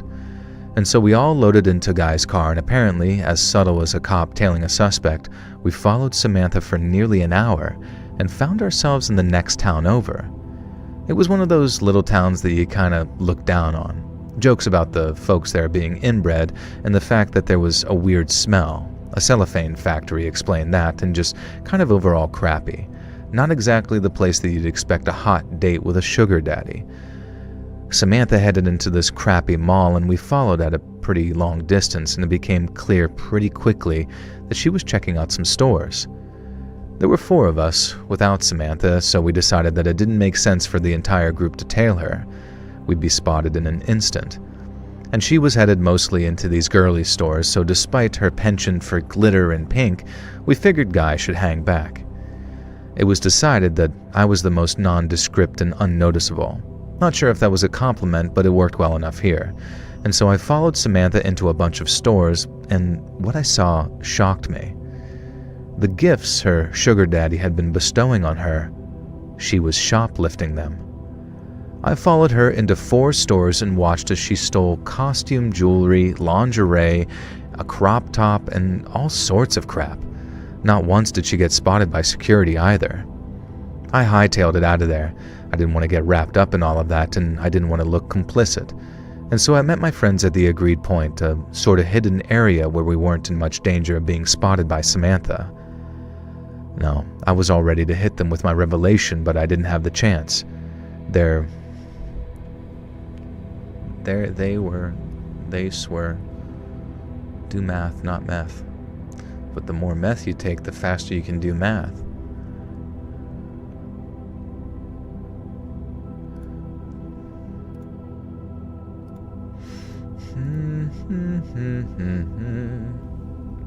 Heavy that. Heavy that.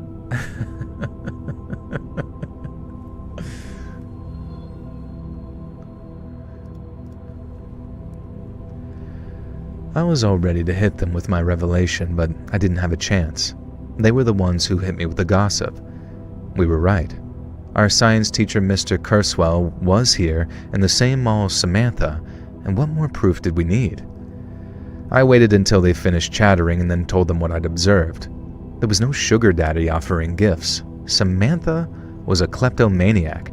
Presumably she'd traveled to the next town over because the local mall security were getting suspicious in our town. And so everyone was absolutely baffled. They definitely seen Kurzweil, and he definitely seemed sketchy. And at the same mall as Samantha, too. Could it be possible that they were having a fling, but the gifts were stolen for our benefit to try and justify all of it? Or had we been stalking our friend for literally no reason? It didn't make any sense. Why would Kurzweil be at this mall? Now, it was over an hour outside of town, and our local mall was 1,000 times better. All we could do was head out and plan to head home, but first we decided to stop by the food court to grab some macas. And that's when we saw him. Mr. Kurzweil sat at a goddamn McDonald's 2-seater holding hands with someone who was not his wife. And it wasn't Samantha, though, either. Mr. Kurzweil and the man whose hand he held both... Kurzweil's not a pedophile? He's gay! Ah! Hi, Joe. I just want to let you know that I just moved to my first apartment alone. You've been helping me so much. Thank you. I've been into a stream forever. Hi, I'm on. What's up, Scars? Good to see you. Thank you.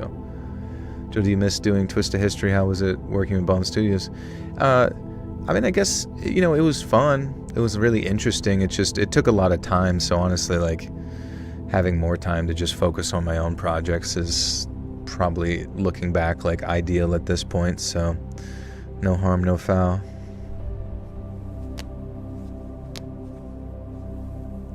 Over 400 listening on only 200 likes. That's a great point. Let's get that up, ladies and gents. Ladies and genitals. Mr. Kurzweil and the man whose hand he held both turned to us. The unknown man looked puzzled. Mr. Kurzweil looked sick. He stood up and immediately began pleading for us to come over. Now, let's get this straight. If we hadn't suspected Kurzweil of being Samantha's sugar daddy, we would have gone on liking the dude. He was one of our favorite teachers, in fact. And now, he looked close to tears. The idea of him having an affair, even if it was to hide the truth of his identity, kind of made me feel sick, and the first thing I thought was, his poor wife. But then he called it over and explained everything. His wife knew, and she too was the same kind of...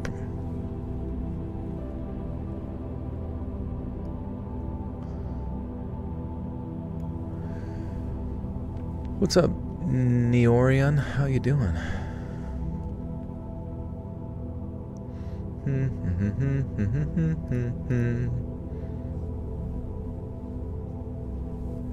They're swingers.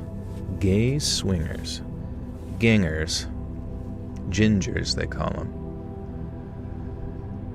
She too was the same kind of... Which of the stream platforms pays you the most per play so we can use that?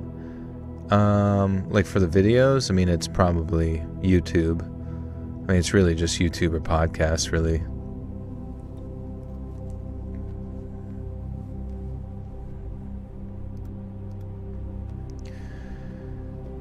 She too was of the same kind of proclivities as he was. She'd also always wanted kids, which were indeed his, and they both loved their kids very much. And they loved each other too, but in their own little way. But this whole business had begun years ago, before homosexuality was quite so acceptable, and the whole deal that they had with the kids and an unusual marriage, it had been a long-term lie that they just didn't want to have to explain to friends and family. He said that we could call his wife if we wanted. He said that he knew we were good kids, and he said that he was sure that some of us understood, looking pointedly at Guy at this point. And that's how the stalking of our best friend and our science teacher led us to helping him and his wife cover up their conventional marriage. We provided alibis and we did all sorts of things. And we also kind of cut Samantha off after we tried our best to talk her out of being a klepto. She refused and also saw no problem with the sugar daddy lie. We didn't tell her anything about Kurtzwell, but we did tell her that we'd had a suspect and she didn't seem to care about their well-being. It just made us realize that people are never who they seem to be or who you expect them to be. And as a funny aside, Guy, who is the campiest, gayest man I've ever met, eventually realized that he was just as into women as he was into men, and now he's one of the biggest players, in a nice way, that I've ever met. Mr. Kurtzwell still lives with his wife, and their kids have gone off to college now, and they're considering finally living their true lives. Their kids know the truth and have done so for many years, but ultimately, it's whatever makes them happy. All I'm glad is that our one little jaunt into stalking didn't lead to the ruination of multiple lives. But I'll tell you what, from now on, I've decided that unless it seems like someone's in danger, nothing is my business to get involved in. What's with you and your bigotry? Oh no, I was making a joke. I was like, he's gay? What? So... I don't know, some people can't pick up on the sarcasm because they're stupid, so that's fine.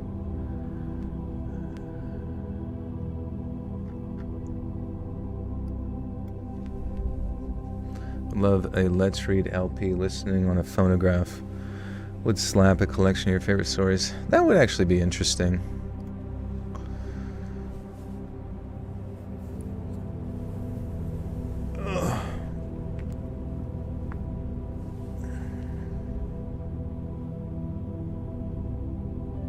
Oh wait, who's being a poopy head? Sorry, I wasn't trying to be mean. Please don't kick me with a stick. Let's gay. Went over to the Crucible Live to see what was up, and they were talking about conspiracy theories, and I was like, well, not much different than what we're doing here. What's the Crucible? I don't know. After seeing like the large swath of the Epstein stuff, it's like hard not to like have some sort of conspiracy bend. Like the people that are always just kind of like being like, well, hold on guys, hold on. Let's see what the official narrative has to say before we make a determination on this one. And then the official narrative like is literally released by the DOJ. And that's just like, that's just the FBI, right? That's not even the CIA. We don't even have the CIA's documents related to any of this shit. So, which we'll probably never get unless there's maybe like a FOIA or something like that. You know what I mean? So I really can't imagine that they would falsify 3.5 million documents just to like throw us off. But I mean, obviously there's a degree of redacted. Why the fuck is shit allowed to be redacted? That's so lame, but no audio. Why my audio go? The Crucible is a channel that surrounds political matters and debates from a Christian ethicist, Andrew Wilson. Oh, okay. Well, I mean, there's a lot of crossover between Christians and like the conspiracy world, right? Because everything's sort of like Satan is at hand, and there's, a secret cabal of Jesuits and fucking Freemasons and Satanists and Luciferians that are trying to bring about the end of the world or expedite the end times. You know what I mean? So you're probably gonna... really, at the end of the day, like Christianity, even in and of itself, is kind of like observing reality from a point of distrust, understanding that the world is like not, it's a fallen world, as they say, and it's going to have a lot of like it's not going to be a pretty narrative whenever you like observe the power structures. Is Andrew Tate even relevant anymore? I have no idea. I really don't think Andrew Tate is at all. I mean, he had some boxing match and then he got beat, and during the boxing match it looked, I mean, I'm not saying I'm good at boxing or anything like that. I've never done it, but at the same time, you watch them fight and they just look fucking lame. They just look like the hits just don't, it's not Mike Tyson by any means or really anybody. There's just no energy behind it, but I'm sure it's very exhausting to fucking do that over and over and over again. Was he ever relevant? I mean, I guess he was relevant in the sense of like the culture war crap, but I mean, like, I really don't think I knew like a single conservative that like gave a fuck about what some dipshit with a bald head had to say about, you guys need to listen to what I have to say. I'm kind of British, kind of not. I know how to play chess. I'll teach you how to pick up women while also running a website where I traffic young girls. That's a terrible impression, but I don't know. I mean, anybody could see through most of that facade or whatever it is. I remember one of the conspiracies with him was the fact that he was tied to the same a Bugatti. Yeah, he was tied to the same like human trafficking orphanage that was alleged that Charlie Kirk's, Erica Kirk's wife was associated with. Something very strange where they're basically, if you look into it too deep, you come to find out that all of these like controversial characters or whatever on both sides are just like all controlled in like a strange way. Would you do a boxing match from Aiden Ross' stream? Like against Aiden? Aiden looks kind of small. Is he like a smaller man? Let's see. I've never really watched any of Aiden's stuff, but he's Aiden Ross' height? Okay, yeah, he's about 5'7", so I feel like if I trained, it would probably not be too difficult of a process. But I mean, I don't really like the idea of like why does everyone have to fight all the time in the YouTube space? I think that's kind of like played out, right? Because I mean, look at iDubbbz. His head doesn't even work anymore. He just like slowly like slurs out his speech, and it's like, did that result? Did that come from getting hit in the head in boxing? Is boxing even worth it as a sport to like, I don't know, to be involved in, really? I mean, I don't know. Like, you're not tough, I mean, I guess you are tough, really. Boxing and wrestling is some of the best things you could probably learn for self-defense. You forgot iDubbbz even existed. Yeah, he like streams on Twitch now, but like he only, like, surprisingly my streams get more than like him, even though he was like absolutely massively relevant like back in the day. Ever been in a fist fight? A few times when I was like younger, but they never really last very long. Just like just getting broken up or whatever. Get hit in the face, hit somebody else, and it's just like it's over so quickly. But honestly, at the end of the day, I mean, just seeing how fucked up people can get, from getting into a fight. Do you ever see the fights where like it's in high school or something, and then somebody picks the other person up and then they just power slam them into the fucking concrete floor, right? And then you have like such a traumatic brain injury that they're just, they go into that, like their arms like look like they have cerebral palsy, and it's just like, I don't know. Did you ever see those? Like, it happens pretty frequently, and I feel like, honestly, what's the fucking point of being involved in something like that where you could potentially find yourself just fucked up for life at that point? You joined Markiplier livestream and almost gave me a seizure. It was so insane. I don't know why anyone bothered chatting. Oh, just like it moves so fast. I mean, at that point, when it comes to being a streamer, when your chat moves so fast that you can't even like get, you can't even like get a word in but like you look at like Burnt Peanut, right? He's like got 60K viewers at one given time. Like, no one is ever getting a word in. Like, he is just there to be himself, say some shit, and then when someone donates a lot of money, he acknowledges it. He says your name, and then that's it. You're not gonna like have a nice, like, he might look at the screen once in a while just at someone talking shit and then get his quip in, you know what I mean, to talk shit back, and then clip it and ship it, right? That's the whole fucking point. But yeah, I love Burnt Peanut. So fucking funny. Like, he's probably the only streamer I've listened to that genuinely just like doesn't miss with like his jokes. Like you know what I mean? Like not a lot of streamers are able to maintain a degree of energy like that while also being pretty consistently hilarious.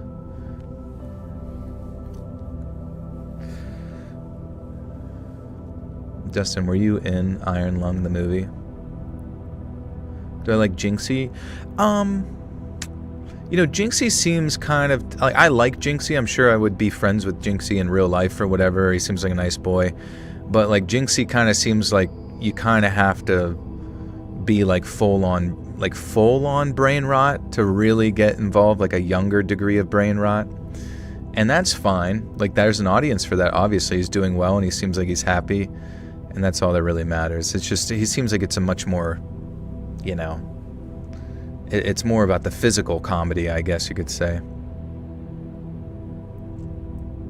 Yeah, Queso's a great guy. Like, they're all good people, you know. It's just streaming in and of itself. It's a younger audience. It's really not, you know, it's not really my cup of jizz.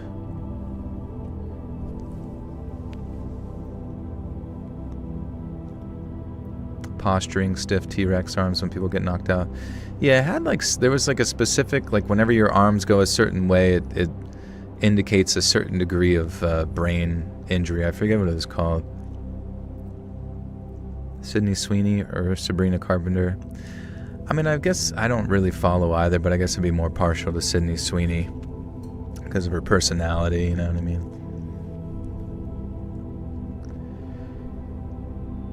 It was my idea to put on a horror production.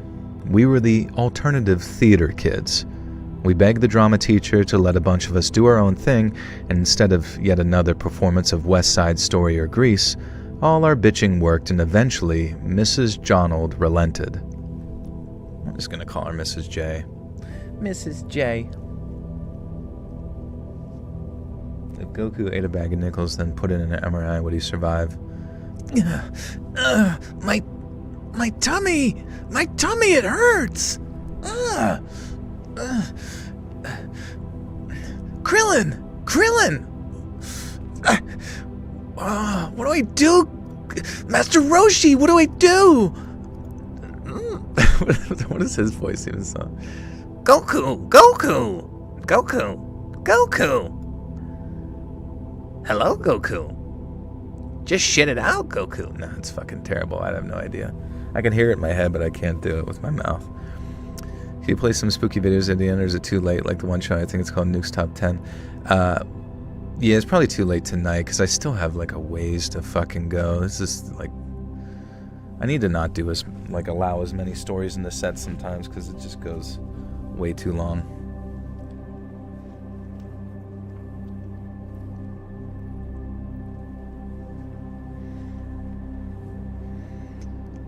Okay. All our bitching worked, and eventually Mrs. J relented. Now, my friend Kirsten wrote the script. It was a slasher play rife with squibs and blood and fake ghosts, and low on plot, really. Nobody was going to attend expecting to see Waiting for Godot, though. They wanted blood, guts, and one shocking scene, boobs. Now, don't worry, we used prosthetics. None of us were getting our boobs out for a goddamn school play. Plus, we didn't want to get expelled, obviously.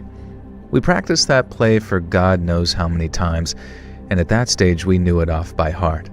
But something we'd never done is perform it at night. And that's when it would be debuting as a horror play, so, of course, we begged and pleaded with Mrs. J to let us start one final rehearsal at 8 p.m. Now, it took some cajoling. I'm a tummy ache survivor, which is pretty much up there with 9/11. I guess all of us are 9/11 survivors if you think about it. It took some cajoling, but she relented. The grumpy, scary janitor even agreed to stay late to keep an eye on us so we didn't break his crap. Now, we were all excited. There were 8 of us in total, 6 players, the director, myself, and the lighting and sound guy, and I won't list out all 8 names.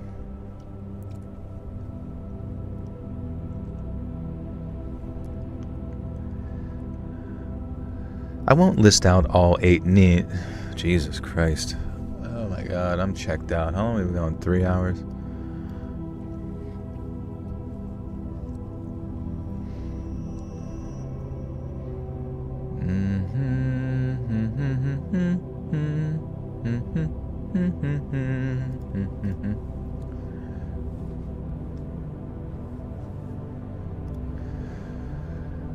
I won't list all 8 names because you'll forget them all, but the 4 important ones are me, Ayla, Victor as an actor, Judd as an actor who plays the killer, and Clyde as an actor, the tragic hero. And so we ran through the first scene where a few of the characters are playing spin the bottle in a cabin in the woods. The bottle stops 5 times, creating the shape of a pentagram, and a visual effect causes a mysterious puff of smoke to leave the bottle. Dead impressive. Of course, all the characters decide that it's the ghosts of Rancid Jack, a serial killer who stalked those woods 100 years ago. And of course it is. And so the rest of the play continues with the characters getting picked off by Rancid Jack one by one until only Victy... Dude, what is wrong with my brain?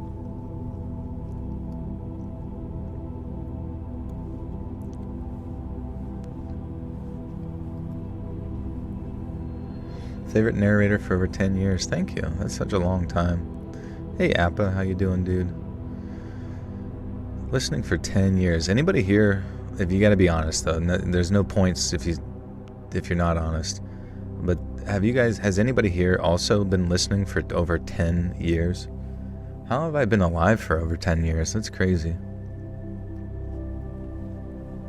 6.5.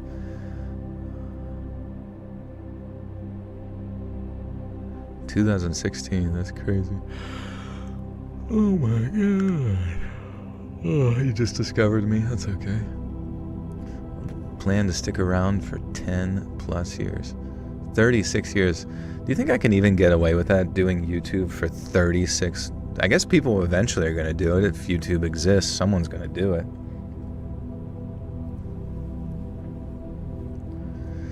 I'm just that good. What makes me your favorite, would you say?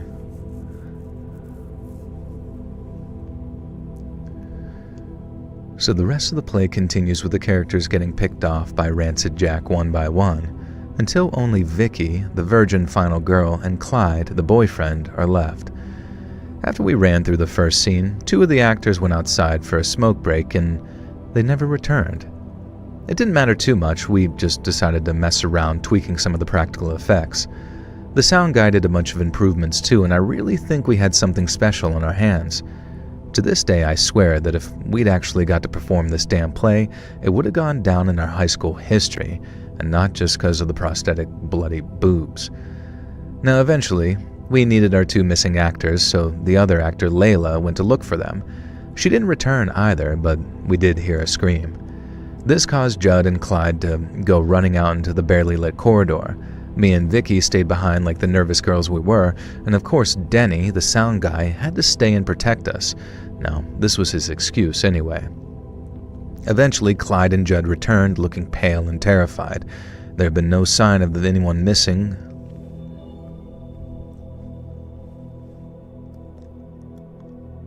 "2017, that's crazy. You and Mr. Nightmare are the only nerds I can fall asleep to. Thank you. I found you looking for Tinder horror stories and got mad excited that you were a real person. Thank you." The Jar Jar impression, of course. That's where it all started. It's going back like 10 years at this point. You're very consistent in your word pronunciation. I like the stories that you pick the most for some reason. Oh, okay, thank you. Staying consistent. Your voice and the ambient music in the background. We really love the reverb on the voice when someone sends you money. Money, money, money. Your voice and now after being in the lives, respect for researching how to say things and how personable and real you are with us all in chat. Oh, thank you, Beth.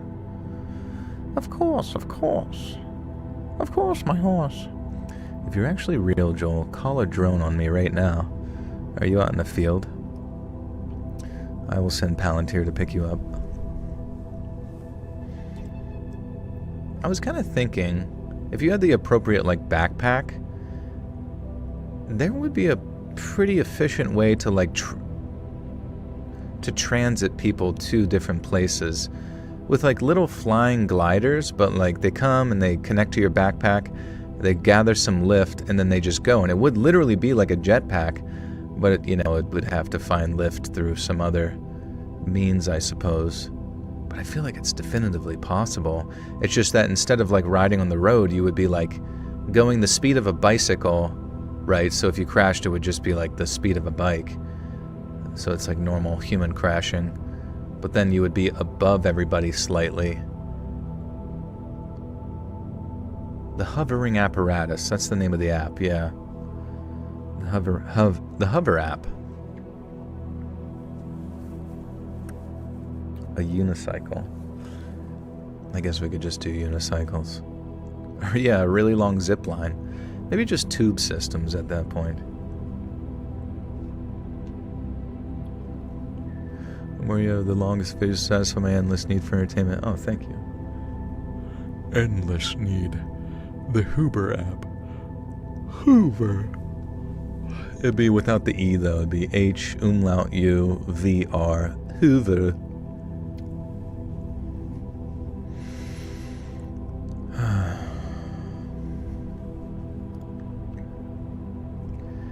There'd been no sign of any of the missing three, except for a bucket load of blood. Some of it was outside and some of it was in the corridor. Now, of course, we all started freaking out. The only person in the building who wasn't accounted for was the freaky janitor, Mr. Williams. All sorts of rumors circulated about this guy, and he was an ex-con. He'd spent time inside for killing a man in a bar fight.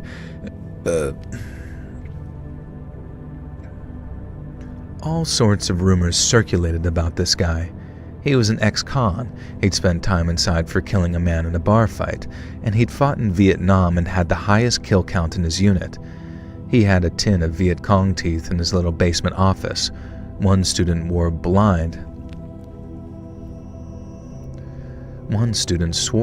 that they'd seen it before Williams had chased him off. Now, there was no doubt in my mind, freaked out by constant horror play rehearsals and the alleged blood, that this janitor had killed our friends. Maybe he'd watched the play and it had triggered the Nam flashbacks. Who knew?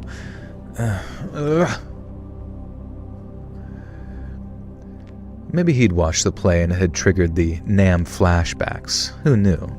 Denny and Vicky and Judd volunteered to go get help, which, thinking back now, was kind of an odd group. Why 3 of them? All I knew was that this left me, Clyde, and my IRL boyfriend.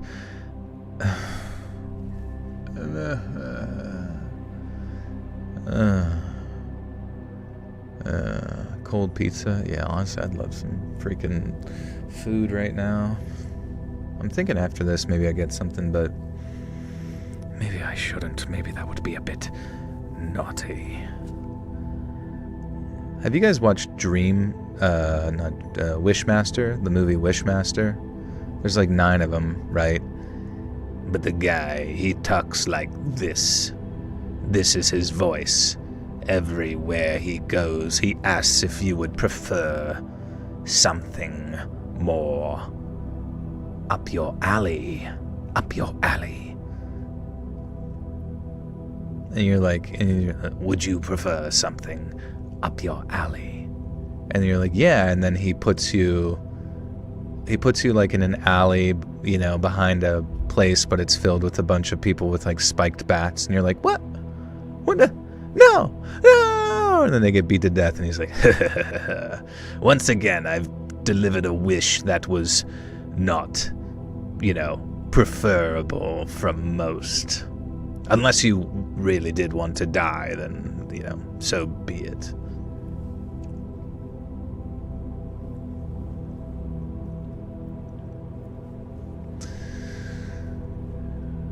Was that actor who plays Wishmaster still alive? Because he's pretty sick. Why 3 of them? Why 3 of them? All I knew was that this left me with Clyde, my IRL boyfriend, and I wasn't going to argue against holding up with him. Now, we hid in the sound booth and listened in horror as we heard running footsteps and screams and even pleas for help. All 3 of our friends had met grisly fates, we thought, and that just left us. We had no choice but to try and escape the building and call the cops. Clyde grabbed a heavy metal bar and we made our way into the corridors, and if there had been blood there before, it was gone now. Williams must have cleaned it up, and there was no sign of the bodies either. I was crying, begging Clyde to protect me, begging him not to let me die. And then, oh my gosh, this story is so weird.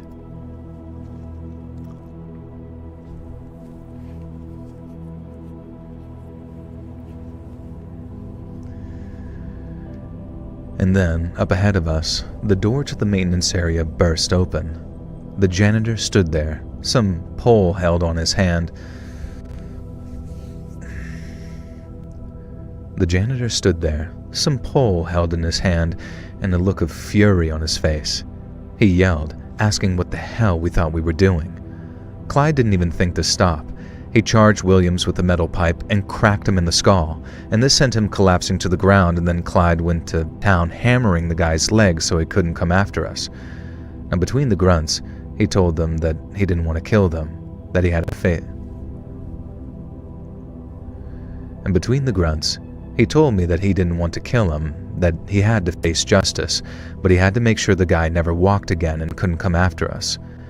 And by the time he was done, William's right leg was a bloody pulp, and the left had visible bone fractures in 3 places. Williams was trying to say something. Blood was bubbling out of his mouth, but Clyde kicked him in the side. And then another door burst open, and the rest of the cast... Oh my gosh, this story is actually the most ridiculous one in the whole batch.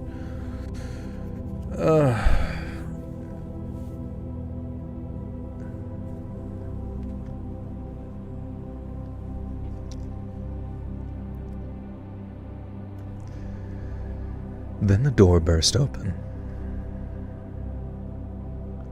Then the door burst open, and the rest of the cast yelled, "Surprise!" The cry died on their lips as they saw Williams lying on the floor, Clyde standing over him with a bloody dripping pipe like a madman, and the whole thing had been an idiotic, ill-fated prank. Everyone was in on it except for myself and Clyde, and Mr. Williamson. Is it Will? Yeah, Williams. And Mr. Williams, apparently. The prank ruined all of our lives. Despite thinking he was protecting his girlfriend from a stalker, Clyde faced charges when Williams, quite understandably, demanded that the full weight of the law come down upon him. And due to the extenuating circumstances, he only spent a couple of years in juvie, but it still ruined his life. The others had to live with the guilt of what they caused. They were all expelled, of course, and more than one of them ended up taking a dark path through life. And from what I know, at least one of them has ended their life over that guilt. As for me, I don't know that I'll ever get over it. Seeing Clyde defend me like that only to mutilate an innocent man, and even then I can't convince myself that there wasn't a serial killer trying to take us all out that night. My head is a mess. I've been in and out of institutes, and my latest therapist recommended that I blog about my teenage drama. I don't know if sending my story into Let's Read is the best, and really... should have just played Pokemon. Oh my gosh. What the fuck is this?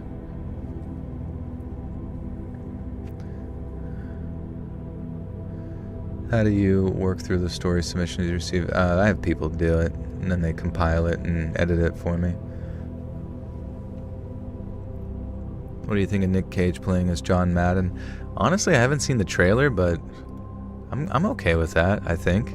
If he does the voice right, then I think the visuals looked okay. Wasn't Shane Gillis in the John Madden movie too? What's he supposed to play?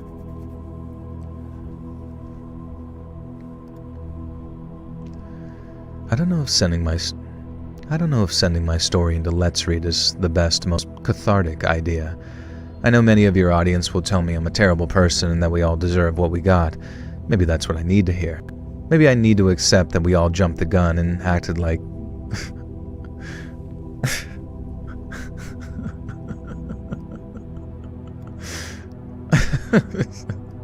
Should I include this part? Maybe I need to accept that we all jumped the gun and acted like fucking retards. I don't think... I don't know. I pick the topics. I mean, there's different ones that they look for or whatever, but And then they try to find ones particular to like word sorting and that kind of thing with an email.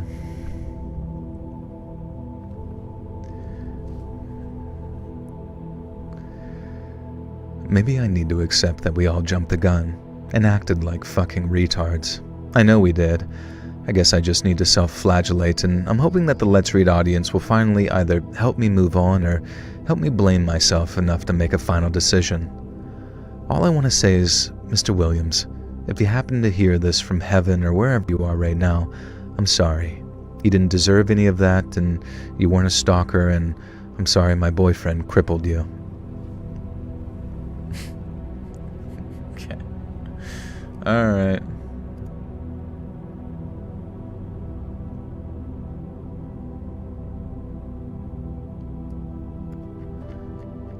Alright, guys. We got one more story. One more story. But I'm gonna go make a cup of tea. Oh, fuck. Should I make a cup of tea? I still want to go eat food. Well, I can make a cup of hot water.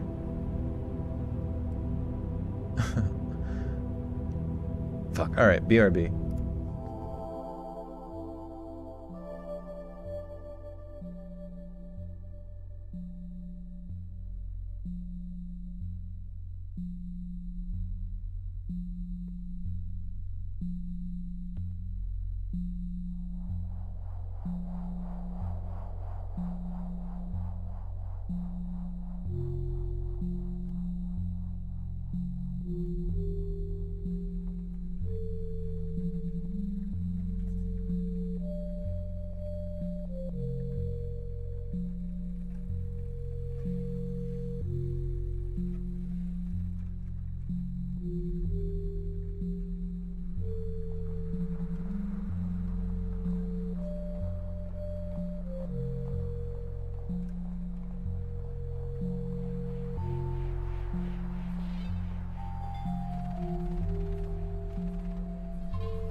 little pigs in a blanket. I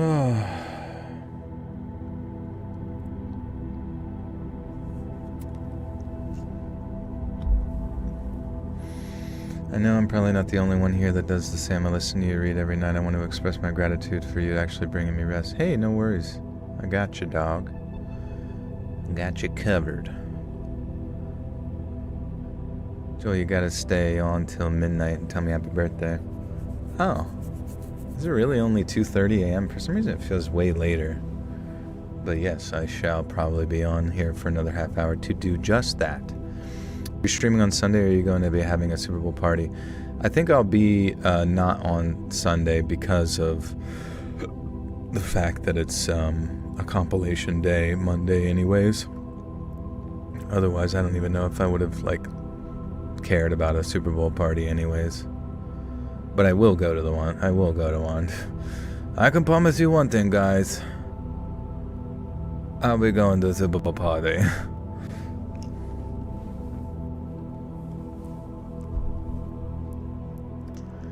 Okay, this is kind of funny. Start to a story. You guys ready for this one?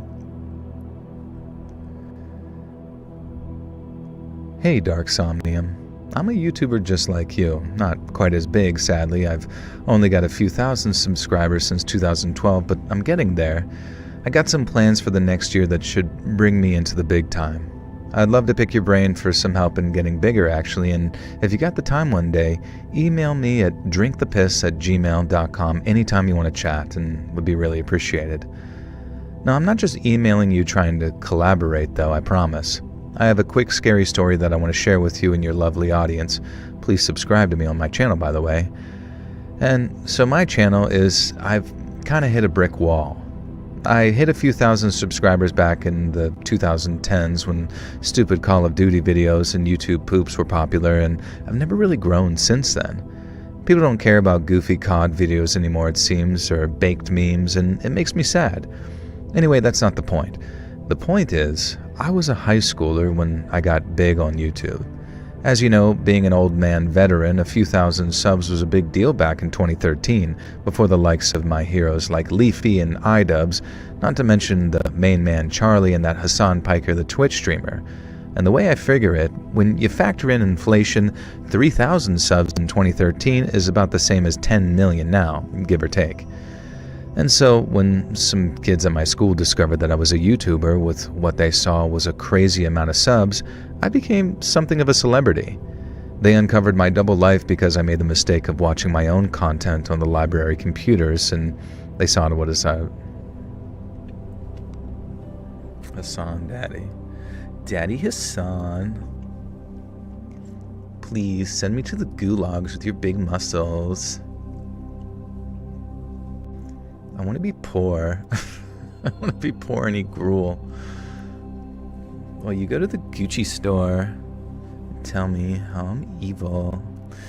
This life helped me the time go by fast, and I completed treats order. Now off to make the hubby his coffee and greet him off to work. Thanks for the cool stories. Oh, that sounds nice. That sounds like a perfect life, to be honest.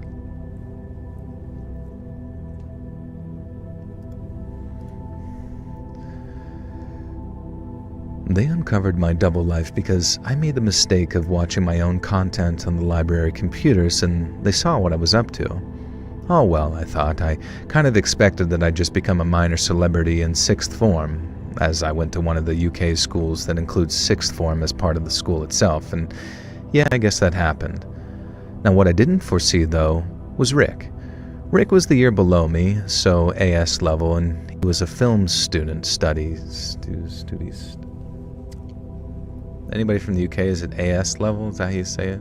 So, AS level?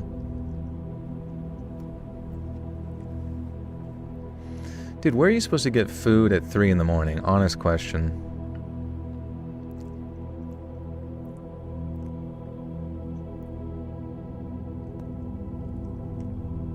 Cereal. Cereal. That'd be so funny if, houses were just, that was the one thing that all houses would do. They're just haunted, but they're haunted in the way that every time you open the pantry, there's just cereal in there. You open the fridge, there's milk. 1%. And doesn't matter how many times you open it or use it, there will always be just some like generic Soviet Union brand cereal and some fucking disgusting piss milk, and you just always have it available.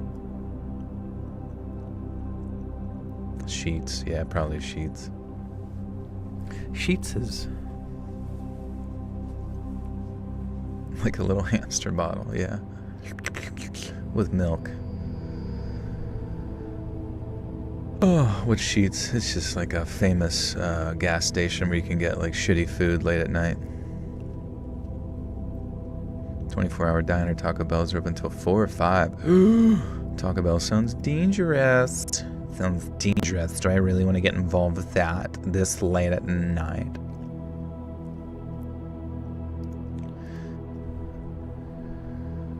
Rick was in the year below me, so AS level, and he was a film studies student. When he discovered I was a successful YouTuber, he went kinda nuts. It took him a few days to gather the courage to approach me, but when he did that day in the cafeteria, there was no stopping him. Rick talked. A lot.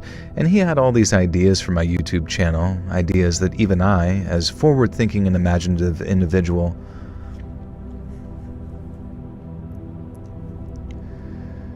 He had all these ideas for my YouTube channel, ideas that even I, as a forward-thinking and imaginative individual, could clearly tell were too ambitious. Now, I was out there making COD fail videos, SpongeBob memes, and Counter-Strike parkour videos while talking about the latest online drama. Rick basically wanted us to make a goddamn feature film. I wouldn't have minded so much about Rick sitting at the cafeteria table with me every free period. Nobody else really did, and they were a bit intimidated by me being a big YouTuber, except for the fact that Rick stunk.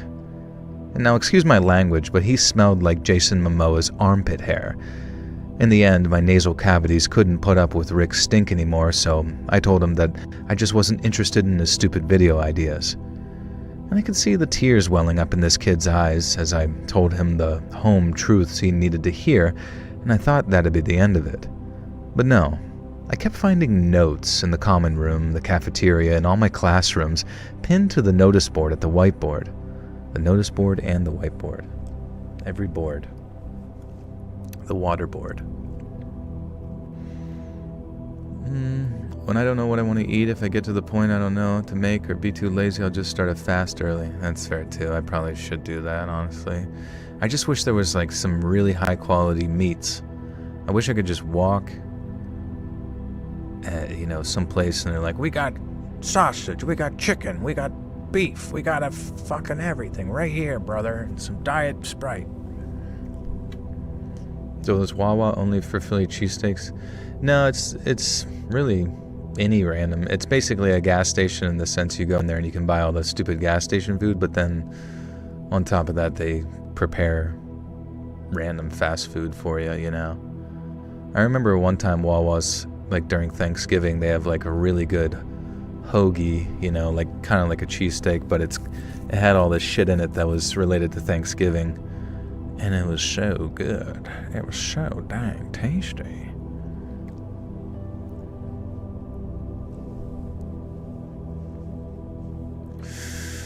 I just remember one time I ate Taco Bell really late at night, and I got a ton of stuff, but I just remember you basically always guarantee wake up later in a fucking sweat. Like if you go to bed too close, you have nightmares and you wake up sweating from fucking Taco Bell and your sleep is terrible. So it's not gonna happen.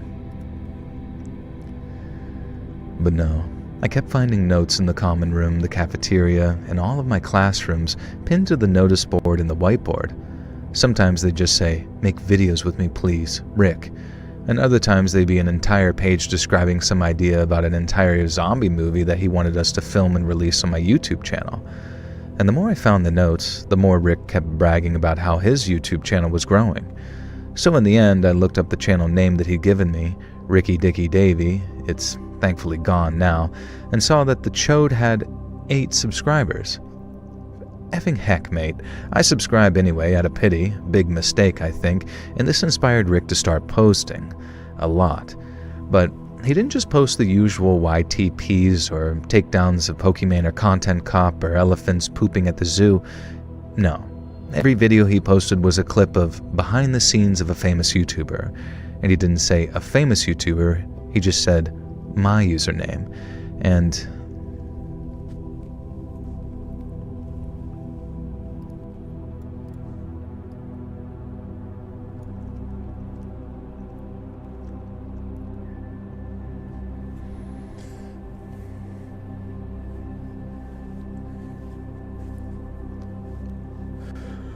Free the cheese, man. Free the cheese.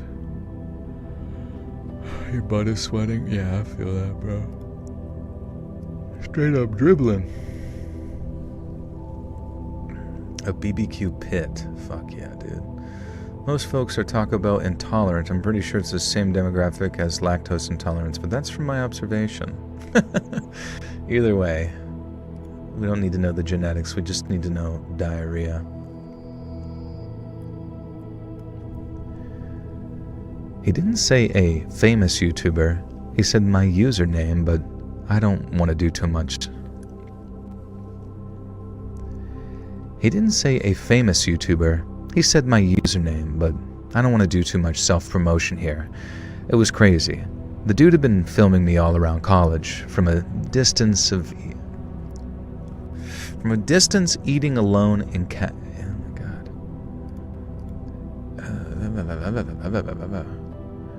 Will you be our Valentine's? 100%. Guaranteed. Valentine Iranian. Do I prefer American or Mexican tacos? I prefer Spanish tacos, where it all started. It was crazy. It was crazy. The dude had been filming me all around college, from a distance eating alone. Oh my god, why is this so hard to say? From a distance. Comma, maybe? It was crazy. The dude had been filming me all around college, from a distance, eating alone in a cafeteria, hanging out on the quad smoking a cigarette. Okay, this is a list of things. It did not feel like a list of things. See the new creepy Tostino's Pizza Rolls monster. I have seen it, and I don't want to talk about it. It's too scary. God damn it, I just want to fucking flow, man. I want to flow like the Ganges, man. It was crazy. The dude had been filming me all around college, from a distance, eating alone in a cafe, hanging out on the quad smoking a cigarette, playing squash in the gym, coming out of the changing rooms all sweaty. I kid you not, he filmed me in the changing rooms, not naked thankfully, but titled, "Famous YouTuber Works Hard for His Fans." Now, I could immediately tell this was stalking, pure and simple. Now, I'd had enough of this Rick guy. I found him spying on me one day and took his digital camera and smashed it to pieces on the ground. I slammed him up against a wall and told him that if he ever filmed me ever again, if I ever saw him on my channel again, I would ruin his life with all of the power of a certain Chan-based message board who I had a good relationship with thanks to my videos. I thought Rick got the message. I got an in-school suspension for fighting, but it was worth it. Rick left the school at the end of term, and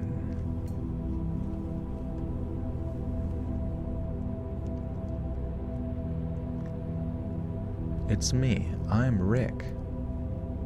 Pickle Rick! Jack in the Box tiny tacos are amazing.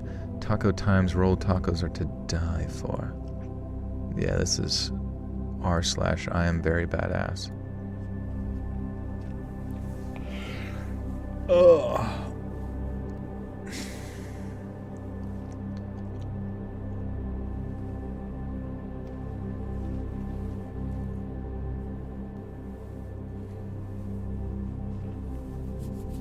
Do I like fish sticks? I haven't had them in forever. Rick left the school at the end of the term, but not before telling me he'd get even with me. I thought I suck at this, I'm so fucking bad. I thought nothing more of the confused little prick for 3 years. He never uploaded again, and I went off to college and continued my career. Things weren't great.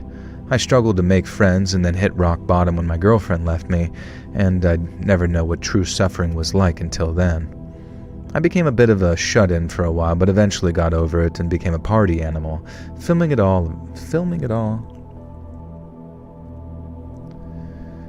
I became a bit of a shut-in for a while, but eventually got over it and became a party animal, filming it all, of course. And speaking of filming, there was one final twist in the tale. One day, I get an alert on YouTube saying that Ricky Dicky Davey has uploaded, and so I click the video out of morbid curiosity. God fucking damn it.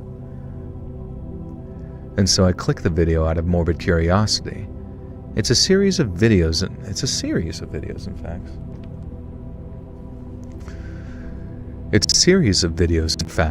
A series of videos taken on a handheld camera filming a house at night from outside. My house. My shared house at college. Somehow Rick had tracked me down. I watched in horror as he just filmed me through my living room doing my stretches and exercises and playing the PlayStation. And that was all. Just hours and hours of footage of me doing nothing. The video ended with a movie maker text saying, "This is the price of fame." And then Rick walked backwards with the camera showing a streaming turd down on a steaming turd. This is the price of fame. This is the price of fame. This is the price of fame. This. This story is very woke. There's a steaming turd in it. Then Rick walked back towards the camera, showing a steaming turd on my driveway. A turd that I remembered picking up that morning, believed to have belonged to the next door's dog. Ricky Ticky Davey's channel is now gone, and mine's still up, and again, I'd really appreciate a shout out of the channel if you... Dude, what the fuck are they fucking talking about? Then Rick walked backwards with the camera, showing a steaming turd on my driveway. A turd that I remembered picking up that morning, believing it belonged to the dog next door's dog. The turd wouldn't be steaming anymore, right? Believing it belonged to the dog next door. Did he heat it up in a fucking microwave? What the fuck is going on? And why would you know it's a turd from the dog that you picked up? The guy came and pulled it out of the fucking trash. Framer Maddie, what's up, bro? Good to see you, man. Welcome to the Buttersuck Cult. You now have access to bonus content. I don't know what the fuck's going on, man. A turd that I remembered picking up that morning and believing it to belong to the dog next door. Ricky Ticky Davey's channel is now gone. Mine's still up, and again, I'd really appreciate a shout out to the channel if you read the story. But even though I only have a few thousand followers and I've moved state twice since the events of the story, I still... But even though I only have a few thousand followers and I've moved... My God. But even though I only have a few thousand followers and I've moved twice since the events of the story, I still live in fear that one... Why is this so fucking hard, man? But even though I only have a few thousand followers and I've moved twice since the events of the story, I still live in fear that one day, Stinky Rick will find me and make me the subject of his new video. And this time, it'll be a snuff film. Okay, done. Holy fuck, let's get the fuck out of here and go eat Taco Bell. Emma! Thank you. Welcome to the Buttersuck Cult. You now have access to bonus content. I don't know why. That was just an extra level of annoying tonight. I don't think it was a record number of starts and stops I've had. I think the dude turded and filmed it, and the dude found it the next morning. I think it was the dogs. I don't know. Yeah, who fucking... Doesn't even fucking matter, man. We should probably look into it, though. Get back to me next time. Guys, think of something funny to say at the end, please. Hey, friends, thanks for listening. click that notification bell to be alerted of all future narrations. I release new videos every Monday and Thursday at 9 p.m. Eastern Time, and there are super fun live streams on Sundays and Wednesday nights. If you got a story, be sure to submit them over to my email at letsreadsubmissions@gmail.com and maybe even hear your story featured on the next video. And if you want to support me even more, grab early access to all future narrations and bonus content over on Patreon, or click that big join button to hear about the extra perks and bonus content from members of the channel. And check out the Let's Read podcast, where you can hear all of these stories and big compilations located anywhere you listen to podcasts. And I also have a true crime channel called Saturn Soul. Please go subscribe. All links in the description below. Thanks so much, friends. And remember, where did I put your keys? You just go and drive their car. Malice the Grey, welcome back for 10 months. This is my favorite place in the World Wide Web. Thank you, Joel and chat, for existing. You're welcome, and happy birthday in 10 minutes. And that concludes today's episode of me pretending I know what I'm doing. Tune in next time for more questionable wisdom. Goodbye. Goodbye. Yeah, we've been going for like 4 hours. And remember to watch out for this banana. That'd be funny though. Moral of the story. High school? Not for everyone. Trail mix is human kibble.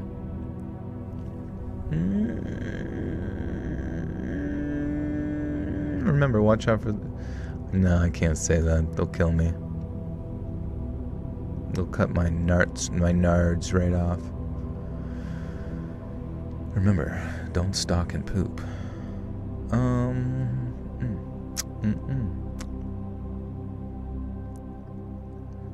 Tacos and burritos. Alright, what do we got? Remember, trail mix is human kibble. Thanks so much, friends. And remember, trail mix is human kibble. Everything is just bananas and rice. I was watching Dead Man with Johnny Depp and missed the entire live stream. Damn it, dude. You're gonna have to watch it back. Mexican tacos don't need cheese? What are you talking about? You nuts? Is it because they're lactose intolerant? Remember, kids, the neighbor's dog does not make steaming hot turd tacos. Alright, guys. Thanks so much for hanging out. I'm going to go eat some food. I'm going to go ahead and get this up on Patreon. It's only $1 a month over there for early access. And then I'm going to get it up on YouTube, same time, same place, 9 p.m. EST. It does really help when you watch it right when it comes out. But guys, thanks so much for supporting the stream tonight and hanging out and being just generally great people. You can follow me on Instagram at letsread.official to be kept up to date when I go live if YouTube doesn't notify you. Otherwise, guys, I don't know if I'll see you this weekend, maybe, but there's a Super Bowl going on, so I might be AFK. But either way, follow the Instagram, I'll let you know, or hit that notification bell.